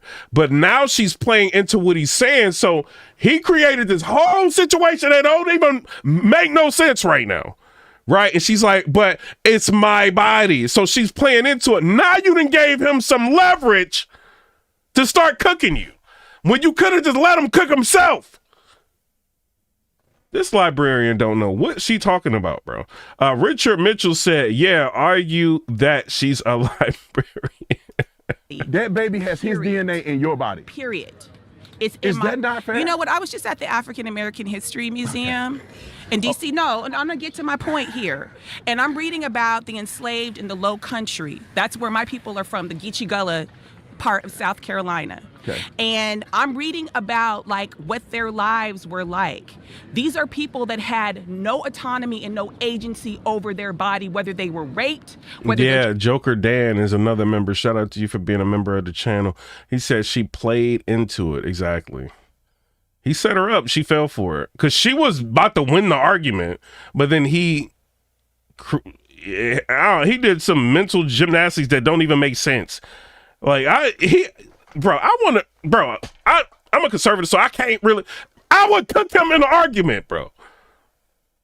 He is not like, there's like this white dude that be doing this that is really good at this. He ain't that good at this. Like, so I think he just be like going up there just to create content. He ain't really that good with debating. She could have cooked him easily, but she played into it. Draco said, no, you making genetic selection on the hearsay of a doctor. Vernon Rachel said, so how do you feel about her keeping it when you don't want a kid? Should he have to be the father? And then Emmanuel said, I just got here. What did he say? Texas gal said, no way you could. And then In the Fresh said Charlie Kirk. And then somebody said, talk with hands and conviction, pimp mind games. We know it, and pastors too. Yeah, he was like talking with he was reaching for the stars. He was like, what if your husband don't want it? Or what if he want it and you don't want it? And we all sitting here because we was all wise. We was looking like, what is you talking about, Tatum? And she fell for it. Children were sold from them. What I'm telling you is, it is my body. And the dude said, what's going on? You might have to rewind the tape back, bro. Not my husband's body. It is not. It is not the rapist's body. No, it is my body. It cannot live outside of my body. It is a part of my body. The fetus. I'm talking about the fetus. That argument doesn't work because when the baby is born, it still can't live without you. Body. Can the baby, when it's born, live without you? The baby, yes. No, it cannot. Yes, it can. Other people can take care of the baby. They can give the baby formula. They can do all of that. Yeah, but it has to. It can't just live on its own. Well, yeah, some adult, not necessarily me, but some adult has to care for it. See, that is a porous, ridiculous argument. What I'm saying the baby still up until the point of viability, when is fetus, when is the baby viable? You know what? I've made my point here. No. When is the baby viable? No, sir. When is viability? I've made my point. What y'all think? Said, if you don't want no kids, we know how to avoid them and avoid the topic altogether. Sometimes mistakes happen, man. Sometimes they do. Sometimes you can try to avoid it and you end up getting pregnant anyway. Like, you know what I'm saying? Like, it happens. Noah said, let her cook. And Lori D said, reaching. He's still like, she should have cut this argument. She would have I think she would have got him and she would have cut the argument. Let's see where this goes from here. The point is viability, then you're going to have to change your point almost every year. No, I'm not. Yes, you are. No, I'm not. Because 50 years ago, a baby could not be born as early as they can be today with modern technology. Okay. So was it not viable then and is also viable now and is now viable? But okay, the so argument, it's a moot point. The bottom line with abortion is that it's selfish. It's a moot point. Abortion is selfish. So you think it was selfish? It is selfish. What do I owe my child that is alive then if I give birth to Bro, calling abortion selfish is crazy. There's a multiple different reasons to why somebody might do that. That it may not be like selfish. Like, you know, what if she could lose her life? You know what I'm saying? Or if her body was taken from her from a dude, and then she's forced into that position, you know, and then she don't want to, like, but how you calling that selfish like that? What if it is like in a medical situation where the child's gonna be super messed up? Like I don't know, bro. Calling it selfish is crazy. And then Treva said, if men could get pregnant, this wouldn't be a conversation. Bro, if men could have birth control, this wouldn't be. Bro, if they would allow, they will never allow that. Other than like some extreme like vasectomy or something. Like, if men could take a pill and then, bro, you know what I mean? They will not, bro, it won't be no more kids. Thug life. Like, it wouldn't. That's why they don't want to do it. They could possibly create something. They don't want that because they, like, dudes ain't trying to have no kids out here. Like, with these girls nowadays. You know, so I'm just saying what it is. You know what I mean? So, I don't know, bro. Like, they ain't not going, because a dude gonna make sure. Like, I'm gonna take that birth control every day. You know what I mean? To make sure, like, nah, bro. They ain't gonna, like, laws and everything is created against men. You know what I mean? Like, they not gonna, no. If I give birth to a child that does not have the frontal part of her brain. So if the baby is diagnosed or to have Down syndrome, should you be able to abort the baby? No, I'm not talking about Down syndrome. No, let's say Down syndrome. No, because abortion that's the easy. She's not talking about Down syndrome. He don't know what he doing. He don't know what he doing. Thug life. What is you talking about, Tatum? I'm about to wake my neighbors up. What is you saying, dog? That's not what she's saying.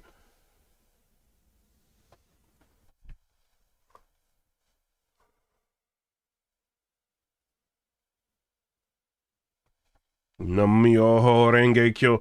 He wildin'. He is wildin'. Richard Mitchell said it's called Safe S for a reason. And then Blue Red said, no, it's coming. Georgia M said she's grown. She looks like she's in her 40s. Having a baby at this age is risky. I'm sure she knows that. And then African Ninja said, yep, the will never make a pill for men. Like, no, they won't, bro. Like, they want these girls to, like, get you for child support, get everything from you. That's what it.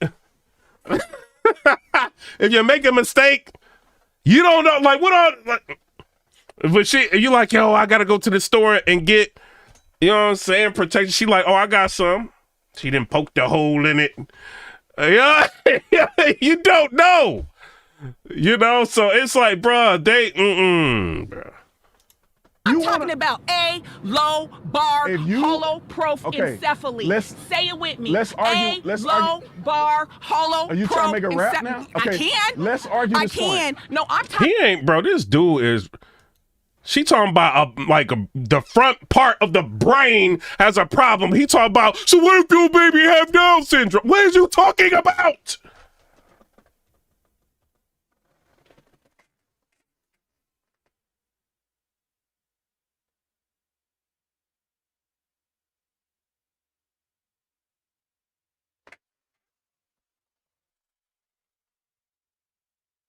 No, because Abortion that's is easy. if I'm you talking wanna, about A, low bar, holoprosencephaly. Let's say it with me. Let's argue. A, low bar, holoprosencephaly. Are you trying to make a rap now? Okay. I can't. No, because she got to keep saying it because you're not understanding what she's saying.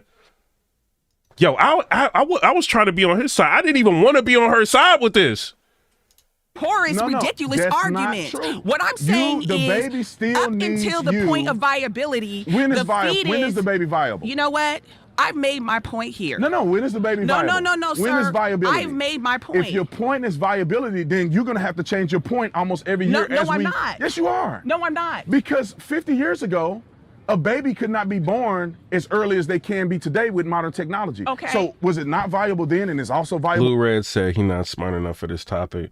Old school Tony Carter said having a child in their 40s is risky business. Noah said, I'm starting to feel sorry for this guy now. Noah, we tried to rock with him. I think he like just handing her the debate, bro. Now and is now viable, but okay, so because she'll have him on like a big point, and then he'll try to argue with his viability. Like, you missing the whole point of what she was saying. That's why she started like after a while going into saying like what the condition was, and she kept saying it and saying it and saying it because he not getting it. Argument, it's a moot point. The bottom line with abortion is that it's selfish. It's a moot point. Abortion is selfish. So you think it was selfish? It is selfish. What do I owe my child that is alive then if I give birth to if I give birth to a child that does not have the frontal part of her brain? So if the baby is diagnosed or to have Down syndrome, should you be able to abort the baby? No, I'm not. You see how, like, bro, Tatum, you shouldn't have even uploaded this, bro. What is these comments saying? Oh, they about to ride his meat. Let's see what they saying. What a miserable, angry librarian. Like, they ain't not even listening to what she's saying. What kind of librarian can't stand quiet for 2 seconds? Guys, I think she's a librarian. Breaking news. The master's degree was a total waste. Why does she think? See, it's just his fans. Next time I have to pay taxes, I'm just going to tell them I'm a librarian. Like, so people just with the librarian jokes, anybody with an actual like opinion. My mother's oh God. I'm the result of my mom being R-word at 14 by a 22-year-old man that just arrived home from Vietnam in late 1971. Thankfully, Roe E. Wade wasn't around until 1973. I was born in May 1972. I'm sorry, bro, but I mean, if your mom wanted to, you know what I'm saying? Like that, like, I don't know, bro. I don't really agree. Someone's feeling guilty, cough, cough. I worked for the LA County. See, his fan base is just ridiculous. That's why he could just not know what he's talking about, and they'll just try to suck him off. Like his fans, bro. It's crazy. They don't give him any pushback at all. Talking about Down syndrome. No, say Down syndrome. I'm not, no, because abortion see, that's easy. If I'm you talking wanna, about A, low bar, holoprosencephaly. Okay, say it with me. Let's argue. All right, y'all. All right, everybody in the comments section, right? Let me know who is winning the argument. Is it 1 her or is it 2 him? Right now, we are about 65% through this, maybe 70% through this. Who's winning the argument? 1 for her, 2 for Officer Tatum. Let me know what y'all think. Forget what the comments are saying. Y'all let me know. I want to know, we all on the same page here? Noah said, I agree 100. The whole conversation went over his head. Old School said 1. Lori D said 1. Noah said 1. Kelly Silcox said she's justifying her conscience. Blue Red said chocolate. Joker Dan said they both losing. Flyer said 1. Rich said none of us. Gregory said 1. So, I mean, she's winning. It all depends on how you looking at it, Richard Mitchell said.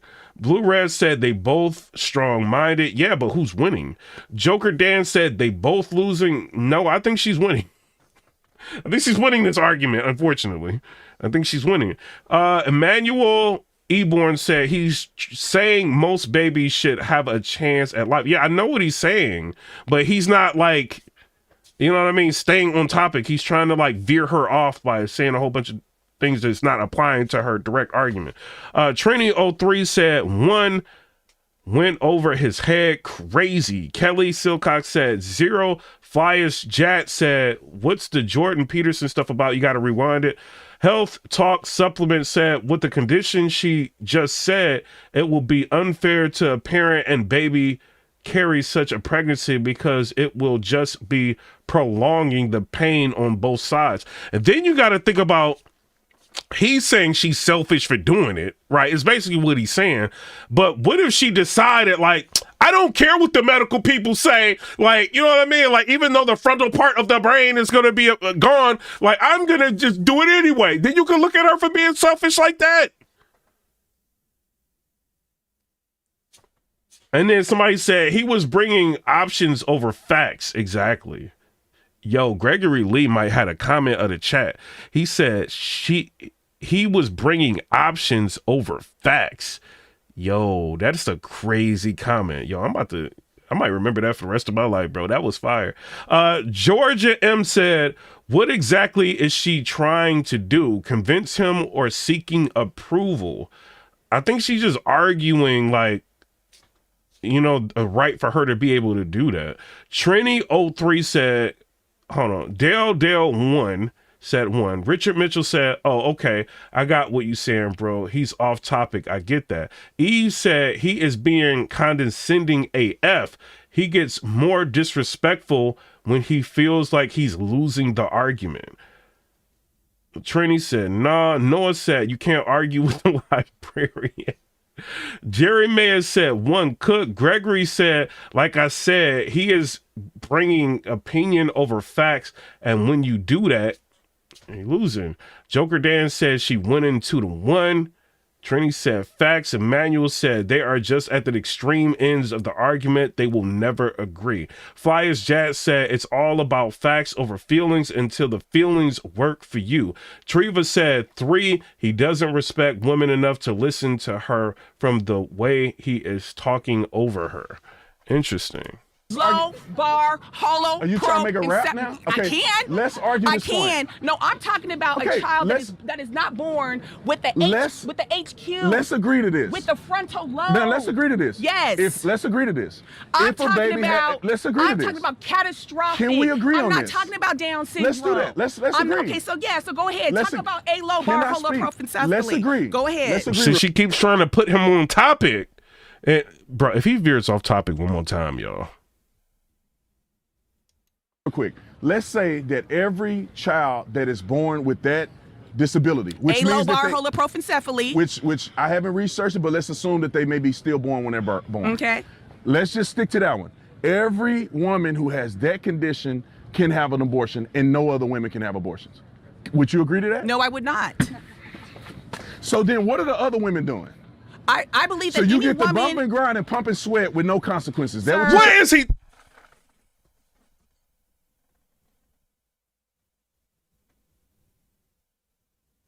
He got 3.3 million subscribers.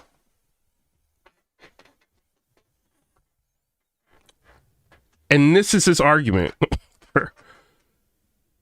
Yo, what? Yo, I should have 7 million subscribers right now. Yo, this is, bro, what is he doing, man? Lori D, like, this dude, man. Yo, I be trying to rock with him, bro. Like, but every woman who pumps and grinds, there are women where it was forced upon them. Okay, it was girls where it was forced okay, let's say that those women, we agree that they're exempt. No. But everybody else no abortion. No. Why? Any woman, any girl, for any reason, can kill their baby. That they want to have an abortion For should be any reason. allowed to do That's that. insane. That reason is her business. No, it's not. It is her business. Bro, it's her body.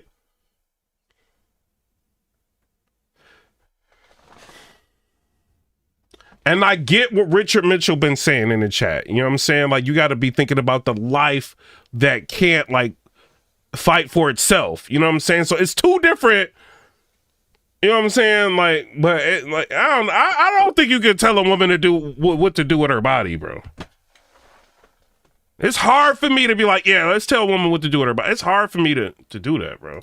It's not your business. It is not my business. Let me tell you how it is her business. Period. Now you know what I got to do? I got to go. No, because I'm a librarian. I got to go and do a librarian thing right now. So peace. Peace. God bless you. God bless you. Okay, now that she's gone, let me be able to speak. So I think that abortion is selfish. Most women who are having abortions now are not due to rape and incest and none of that. That's less than 1% of all abortions. Most of them, as we all know, y'all grown, people having sex and they get pregnant and it's unwanted and they decide to have an abortion, whether they have it, plan B and all this other, they have an abortion in the first trimester or whatever the case may be. That's what most abortions are. Can we agree that if you're not ready to take care of a child, you probably shouldn't be laying up with Tony, right? Can we be fair? You made a decision. Let me say this. I tell people this and they want to throw me off a cliff. I say I'm pro-life and pro-choice at the same time. Why do you say that, Brandon? Every woman does have a choice. Whether it was in the bedroom or in the den or in the back of the car, you had a choice. The choice is in the bedroom, not at the clinic. Can we be fair? I think men should be held to that account too. Brother, if you're not ready to have a baby, you can't be putting you where it don't supposed to be. If you're not ready to work on a job, why are you filling out the application and going to the job interview? If you don't want to get an injury, why are you playing football? Like, you can't expect that you are going to do these things that create life and expect for a life not to come. It creates a situation where, bro, sometimes people do not want kids. Everybody don't think like you, Tatum. Not everybody want kids, bro. That's another thing. Like, you're not gonna help somebody. Like, bro, there's so many people that never wanted kids and then they didn't know how to like raise their kids and they felt forced into having kids, you know, by their families and stuff like that. And then when they had a kid, their families didn't want anything to like do with helping them, and you know what I'm saying, they're guilted into not giving their kid up for adoption and all. It'd be like crazy situation. And then the people that be sitting there judging you, you're selfish for not having it. And these people like that be sitting there judging you are not going to help you. You know what I mean? Everybody can have an opinion, but they're not going to, at the end, he is not about to help her. Let's just say if she had it and it had like brain issues, he ain't about to step in there like, all right, I'm a babysit on Tuesdays and Wednesdays, I got you. He not doing that. He gonna be making YouTube videos, getting sponsorships, continue to talk about other stuff. That's how life works. Especially when you need mercy out here in America. Good luck. Child care expenses. And this is lifelong. You can never, the child is not going to get 18 and you be done. This is lifelong. So I don't know. Somebody said, don't have S or use contraception, 2 guns. You not understanding. Like we done already said that, but sometimes that contraception don't work. Sometimes people use it and it don't work. How many married people who have been careful and something still happened, it broke, something happened. You see what I'm saying? Or he may have had a vasectomy or whatever and it just didn't all the way work. Like, stuff like that happens. So we acting like it's a perfect world. Sometimes people try not to do it. You know what I'm saying? Some people do not want kids. And other people can sit here all day long and you should have it. And he ain't gonna help her, bro. So I don't know, bro. You know what I'm saying? I'm conflicted on that. And I will say Trump has said, like, you know, there are situations where he ain't about to, he think people should be able to do what they need to do for certain situations. If a woman is R-worded, or if it's the life of the mother, or, you know what I'm saying, is, you know what I mean, at risk and all of it, like, he's for it for certain situations. But it'd be the ultra conservatives like, never. Like, you'd be like, what? Young men don't have to be held accountable and women are being used. Because all a young man have to do, because you can have an abortion. But Tom, But people like Tom Wichman, and like I said, Tom Wichman, Richard Mitchell, and people like that. Some people, I mean, they have different opinions, and I'm not saying y'all wrong. Y'all can be like, you know what I mean? Like, yo, but who is, let's say this, right? Well, who's fighting for the person that can't fight for themselves? I ain't saying you wrong. You see what I'm saying? I ain't saying you wrong. I'm just saying, like, this is a difficult situation. Very difficult situation. I'll sleep with you. But then when it's time to have the baby, I don't want nothing to do with you. You're on your own, Jack. That gives men the possibility to do that because then therefore a woman can just have an abortion. I don't think that that's fair. I don't think that's moral in our society. It is not okay to say, because I don't want you, I can kill you. And people that believe in abortions, they cannot navigate. At what point is it not right? They have to say to birth. They have to. And if an abortion is botched, and the baby is born alive, do you let it die? He is. And these be the same people that think that capital punishment should be like, that's the funny thing about like a lot of conservatives, bro. They be like so anti that, but then capital punishment, they like, oh, we're all for it. And they'd be like, well, what about all the people that was actually innocent? It don't matter. Some of y'all conservatives, bro, like, I don't know. He's going to take away abortion rights. He and his allies would limit access to birth control, ban medication abortion, and enact a nationwide abortion ban with or without Congress. Okay, let's see what Trump has said himself. What did he say? You wouldn't support a national ban? No, I wouldn't support a national ban. No, I would not.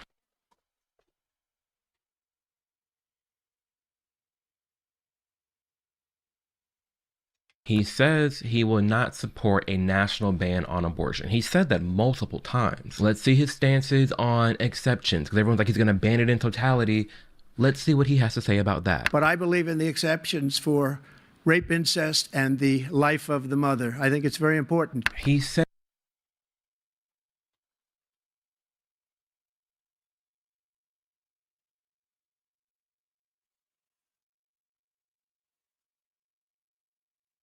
it plain and simple. For rape, incest, and life of the mother, he is also totally fine with abortion in that sense. He's going to take away IVF. Taking away our freedom to control our bodies, the freedom to become a mother through IVF like I did. Okay, Michelle Obama saying that Trump wants to get rid of IVF and he doesn't like IVF. Let's see what Trump actually thinks of IVF. For mothers and families to have babies, not harder. That includes supporting the availability of fertility treatments like IVF in every state in America. This video. Yo, this is crazy. Somebody said if it's for the life of the mother, you save the child.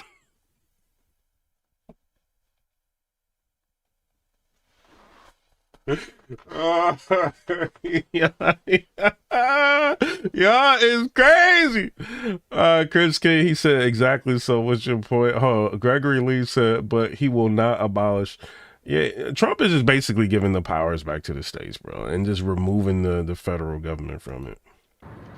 Those are things that I think we should be having a real conversation about. And I don't know why any woman defends abortion. I just don't understand. And if you got to defend... I mean, I think she did a really good job defending it, bro. I think she did. I think you lost that argument, but let's see how he's going to handle this. Peacefully and best country on earth. That's why we out here. Support a president that has 34 felony convictions. How can you support a president that wishes to undermine? Bro, I would support the felon all day long instead of these dirty politicians. Like, who are you, bro? You like little Poindexter talking about, who you support a felon? Yes, I do. He didn't live life, and I just seen a whole Democratic Party come against him and use every resource available to try to get him convicted. I'm seeing beyond that. Fannie Willis and her little escapades that she did. Yes, I don't trust none of them. I'm riding with the felon on this one. America's position internationally. entitled little Poindexter, bro. Like, get out of here. Yeah, I'm voting for Trump, bro. Does he wish to undermine America's position Oh, internationally? he wants 20% sweeping tariffs across all countries, and he wants targeted tariffs 60% on China. How is tariffing Sweden? My bad, Richard Mitchell. He laughing. Who's this dude think he is, bro? He ain't lived life. He don't know nothing but college. He ain't been in this life. Like he knows something. He's a felon. Who want to vote for a felon? Me. And a whole lot of Americans. That's why he won the popular vote. Nah, nah, nah, nah, nah. Help international security when we undermine our allies. So he thinks our allies take the most advantage. Do we have of us. tariffs in place right now? Yes, we do. Absolutely, The yes, tariffs that we yes. have in place, weren't they Trump's tariffs from when he was in office? Yes, they were. Yes, they were capped, yes. So why all of a sudden, when Trump is saying that he's going to have tariffs in place, or he's going to advance the tariffs that are already in place, how come that's undermining, but yet the administration that's in power right now is implementing and keeping the tariffs that Trump had from the very beginning? Why is it okay for them and not okay for him? Trump's previous tariffs were targeted towards China. Now Why we're not targeting China? Sweden, France, the UK, because Trump is so senile that he believes tariffing all of our... Now he's saying he's senile, bro. What college y'all be going to, bro? What is he talking about? Trump would like debate circles around. Like, who are you, bro? Our allies is somehow good economic policy. Well, maybe you're wrong. How am If I you wrong? look He at- said that. If you look He wants to at do if you that. look at his success, not only as a businessman and as a president, He's not successful. And we look his businesses go bankrupt. All of his businesses go bankrupt. This dude dodges the draft. What do you... Yeah, all his businesses go bankrupt, but Trump is worth like $6 billion or something like that. So, I mean, sometimes you're going to have businesses that fail. Sometimes you're going to have businesses that succeed. You know, you're not going to win with everything like you do when you're trying to try new things. Like, get out of here. You like a little student. Like, you don't know nothing about business. Like, bro, I don't be liking these people talking about my president, bro. Like, who do you think he is, man? This guy does not believe in any institution that America if his stands business for. was bankrupt, how would he? Multiple. How would I'm sorry, he be- not one. How, multiple. Let me explain this to you. If you got any common sense or you know anything about business, it's a way to leverage the government. It's a way to leverage in bankruptcy. So when you have a business and it's going under or it's not profiting, you can use bankruptcy as an outlet. Every businessman does that. If the man was just going bankrupt, he didn't have no money, how would they be able to sue him and ask for hundreds of millions of dollars? Mar-a-Lago alone is probably worth $1 billion. The man got a ton of money. He's flying on his private jet. You see that jet? You're talking about President Trump is so like unbusiness savvy. He's worth $8 billion. You probably got a student loan. So he did some businesses that didn't work, and a lot of them did. He's got $8 billion in buildings.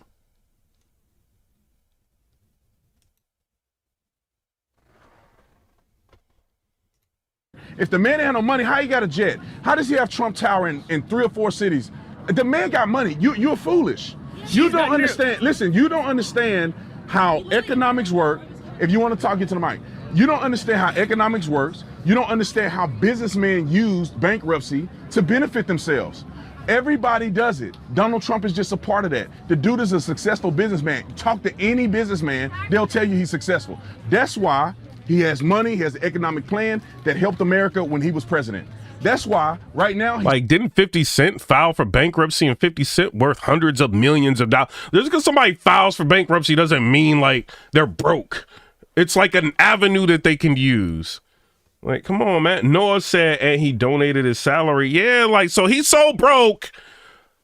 Like, if he was like this dude, bruh, he don't know nothing, man. Like, now I see when I was young and old people was telling me I ain't know nothing. Now I see what they say. I used to be like him, but don't nobody, and then the Republicans this. You know what I mean? Now I get it, man. Like, now, like, in hindsight, now I understand. And I was like super liberal, bro. Like, now I'm not. Now I'm like, yo, Man, if I wish I knew what I know now. He's polling in many places better than Kamala Harris. If the man was truly a felon, if he truly was a bad businessman, he would have been terrible as a president. He wouldn't even be able to be on the ballot today. Why do people believe that he's better for the economy than the current administration? Because he was. Why is he not in jail right now? Why is he not in jail? Yeah, this person is so bad for the economy. A huge majority of Americans, like far and wide, said we need this businessman back in office. He got 45,000 felonies. Let's go That's one a by political one. stunt. He is not in jail right now because it was a political stunt that they wanted to do during an election year. If the man did all the crimes they claim he did, why didn't they get him the year he was out from president? 2 years out, 3 years out. They wait till an election year to try to damage his name. The man is still not in jail and he's still running for president. Okay, I'm finished. Go ahead. Let's go one by one. Why does Trump still have enough money? Trump sells his image. He sells a personality. He doesn't sell anything. All of his actual physical businesses are not sound. His Taj Mahal, his casinos, they actually just fail over James Ford with the $9.99 donation. Appreciate you for sponsoring this, bro. and over, but he thrives because he loves conning people. He's conned the American people. How? Look, How did he come to American people? How did he come to American people? He didn't con me. He sold us. James Ford said, I just became a subscriber. What a great channel. I appreciate you, bro. Shout out that to his you. economy was the greatest. It was. No. It was better than it is now. What happened 2 years? What happened in 2020? What happened? COVID? What happened? COVID? Who was selling? Donald Trump conned Bro, COVID! What did you think he was gonna do? Bro, dog life. I can't take this little student no more. You're like, COVID, bro.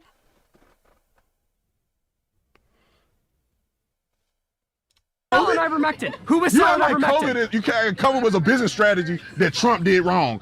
How does he control COVID? How? By believing it's not real and He enabling believed it it to wasn't spread. real. He shut the country down for 2 weeks to slow the spread with Dr. Fauci. Were you not Eventually, there? when everyone was knocking on his Were you door, not there? He's listening to Joy Reid.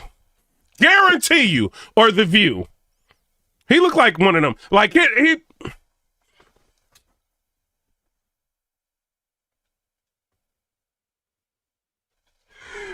looked like one of them View watchers. when everyone was knocking on his Remember door 2 to weeks to actually slow the shut it spread? down. That ended up being 2 years? Do you understand that states have the rights to do what they want to do in their own state? Donald Trump don't have it. They can't tell people to do anything. He encouraged us. 2 weeks to slow the spread. Everybody participated. California state shut When down. it was Washington already state too shut down. late. What you mean it's already Dude, too late? Epidemiologists just do not agree when with was you. the first? I want a fact when checker was the screen first- up here just to say. When was the first almost person who every was claim you're diagnosed? saying needs What to be month checked. was the first person diagnosed? I don't recall. No, you talking. You want to look it up? Want to ChatGPT it? No, I wouldn't use It was in ChatGPT. February. The first person was in February. Trump had the thing shut down by March. Trump shut off travel to European countries, and they said he was a racist. They shut off travel to China. They said he was a racist. This how you win an argument, Tatum. This how you win an argument. He said the virus came from a Wuhan lab. They said he was a racist. Are they going to apologize for that? We know where it came from, and it was right that he shut down. Nancy Pelosi and the Democrats was telling people, come on downtown. It's not a big deal. When Trump said it was a big deal, they said it wasn't. Do you not know your fact? Do you need the fact check? Go look it up. Nancy Pelosi said, come on down, it's not a big deal. I don't have a. If people say he's racist just because he shuts down airport travel, I don't agree with that. They say he's racist because he calls it the China virus. That's what they call him, racist. Was it Bro, where did it come from?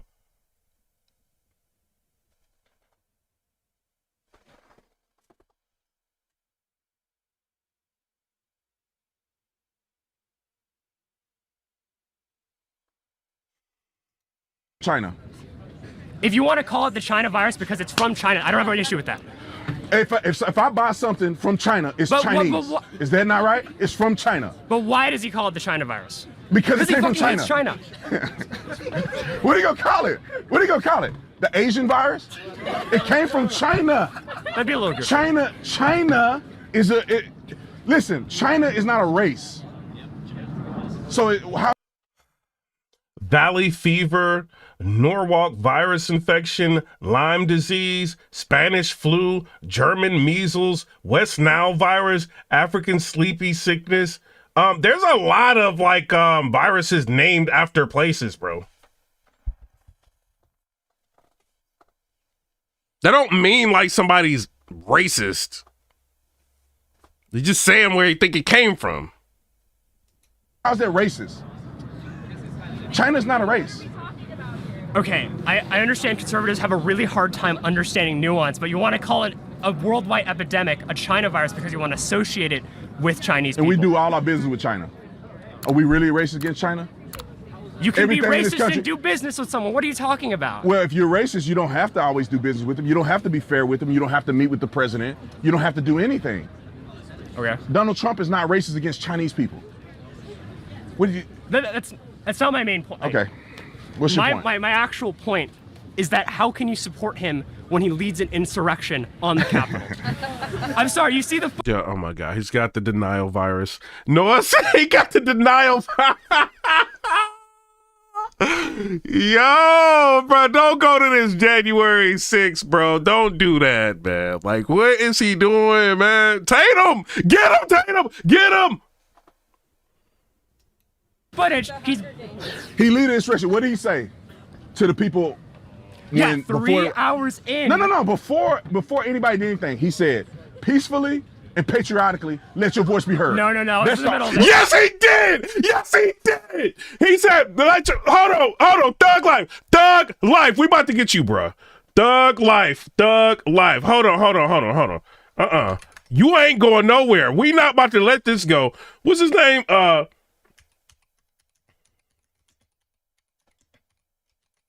We not doing this, bro. You not getting away with this, dude. Hold on. Because we not doing this. We not doing this, bro. So does Kamala. He incited violence on January 6th. President of the United States incited a violent mob to attack our nation's capital. What did Trump actually say? Again, we keep being told what he said. We keep being told he incited violence. What did Trump actually say on Jan 6th at that rally? Let's listen. I know that everyone here will soon be marching over to the Capitol building to peacefully and patriotically make your voices heard. Peacefully and patriotically make your voices heard. How was that like causing this? What is these schools teaching these people? And patriotically marched down to... Yeah, Noah said he was watching The Librarian and got some confidence. The Capitol. The crazy people on Jan 6th, that is not patriotic. That is delusional, and that is insane, and that is crazy. He encouraged people to walk peacefully and patriotically. And you know what's crazy about that whole thing and that the whole setup where he's speaking in DC and everybody goes and walks to the Capitol? I was there, not Jan 6 exactly, but an event just like this 2 months prior at the White House. Here's my invite. I told y'all I'm gonna be talking on my... Dear Amir Odom, please see your invitation to remarks by the president to be held at the White House on Saturday, October 10th, 2020. It was a rinse and repeat event. When I heard that he told people, when everyone was like harping about Trump told everybody to like go to the Capitol, he always does that. He did that at the event that I was at. We all walked to the Capitol and then dispersed and went back to the hotels or went out to eat or went to the club. Except for Jan 6, you had the crazy people acting a fool. We still have more to go through, but it's very... Yeah, John Melendez said the media needs to be sued. Clear that the media is very elusive when it comes to telling the truth. Even when Trump got shot, you think the media in big tech would just be very clear about what happened and let everything come up and be shown, but no, we've seen that that's not the case. Google and Facebook accused of suppressing Trump attempted assassination. Let's dive right into this article. Total source. So, I mean... What did he say? What does he say? What did he say? Well, there's a plenty of things he didn't say and didn't do while they were breaking in. What?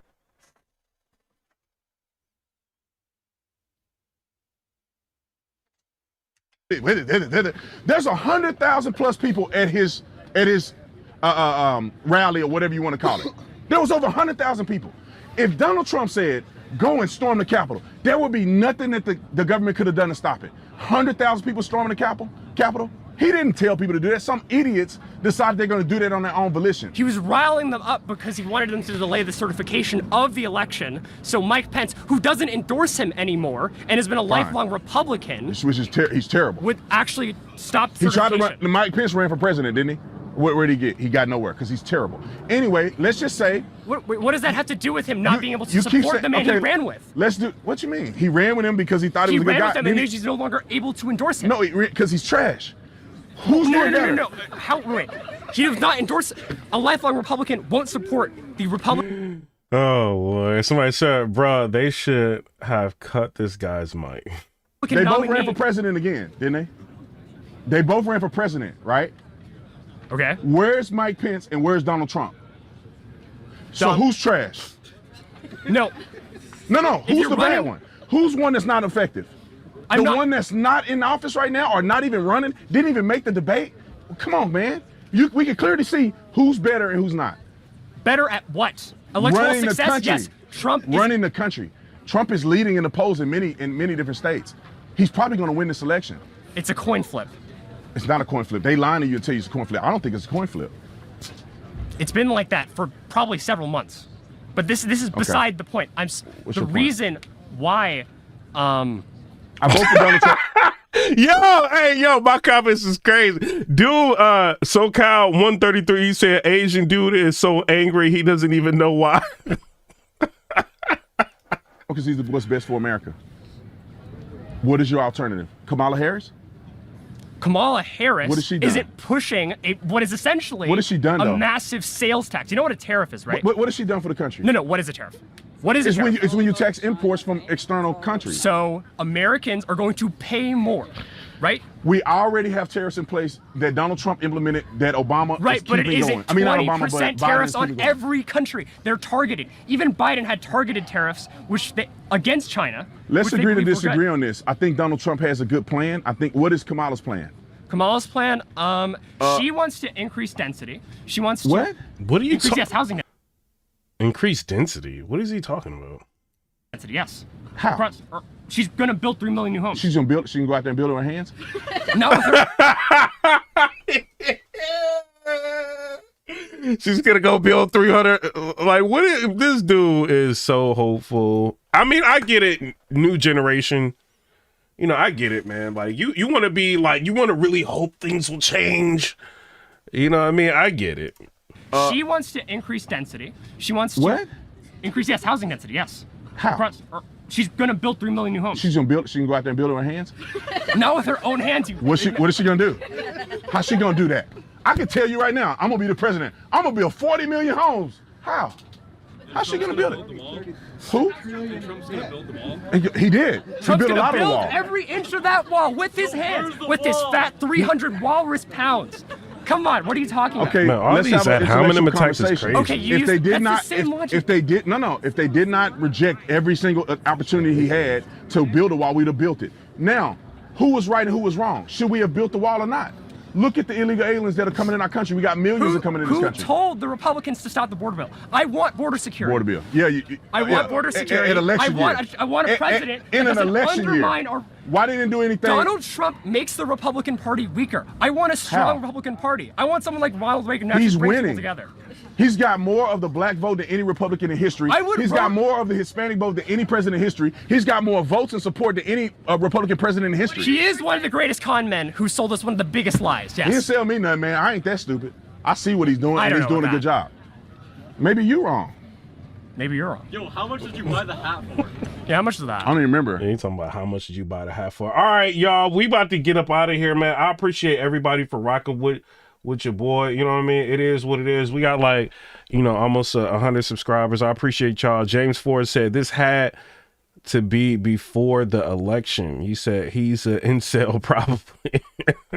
You said this dude needs a brain transplant. Eve, shout out to you. Another member said he is the reason the major news outlets are still on air. Exactly. You know what I'm saying? Shout out to everybody. I appreciate everybody for all the support.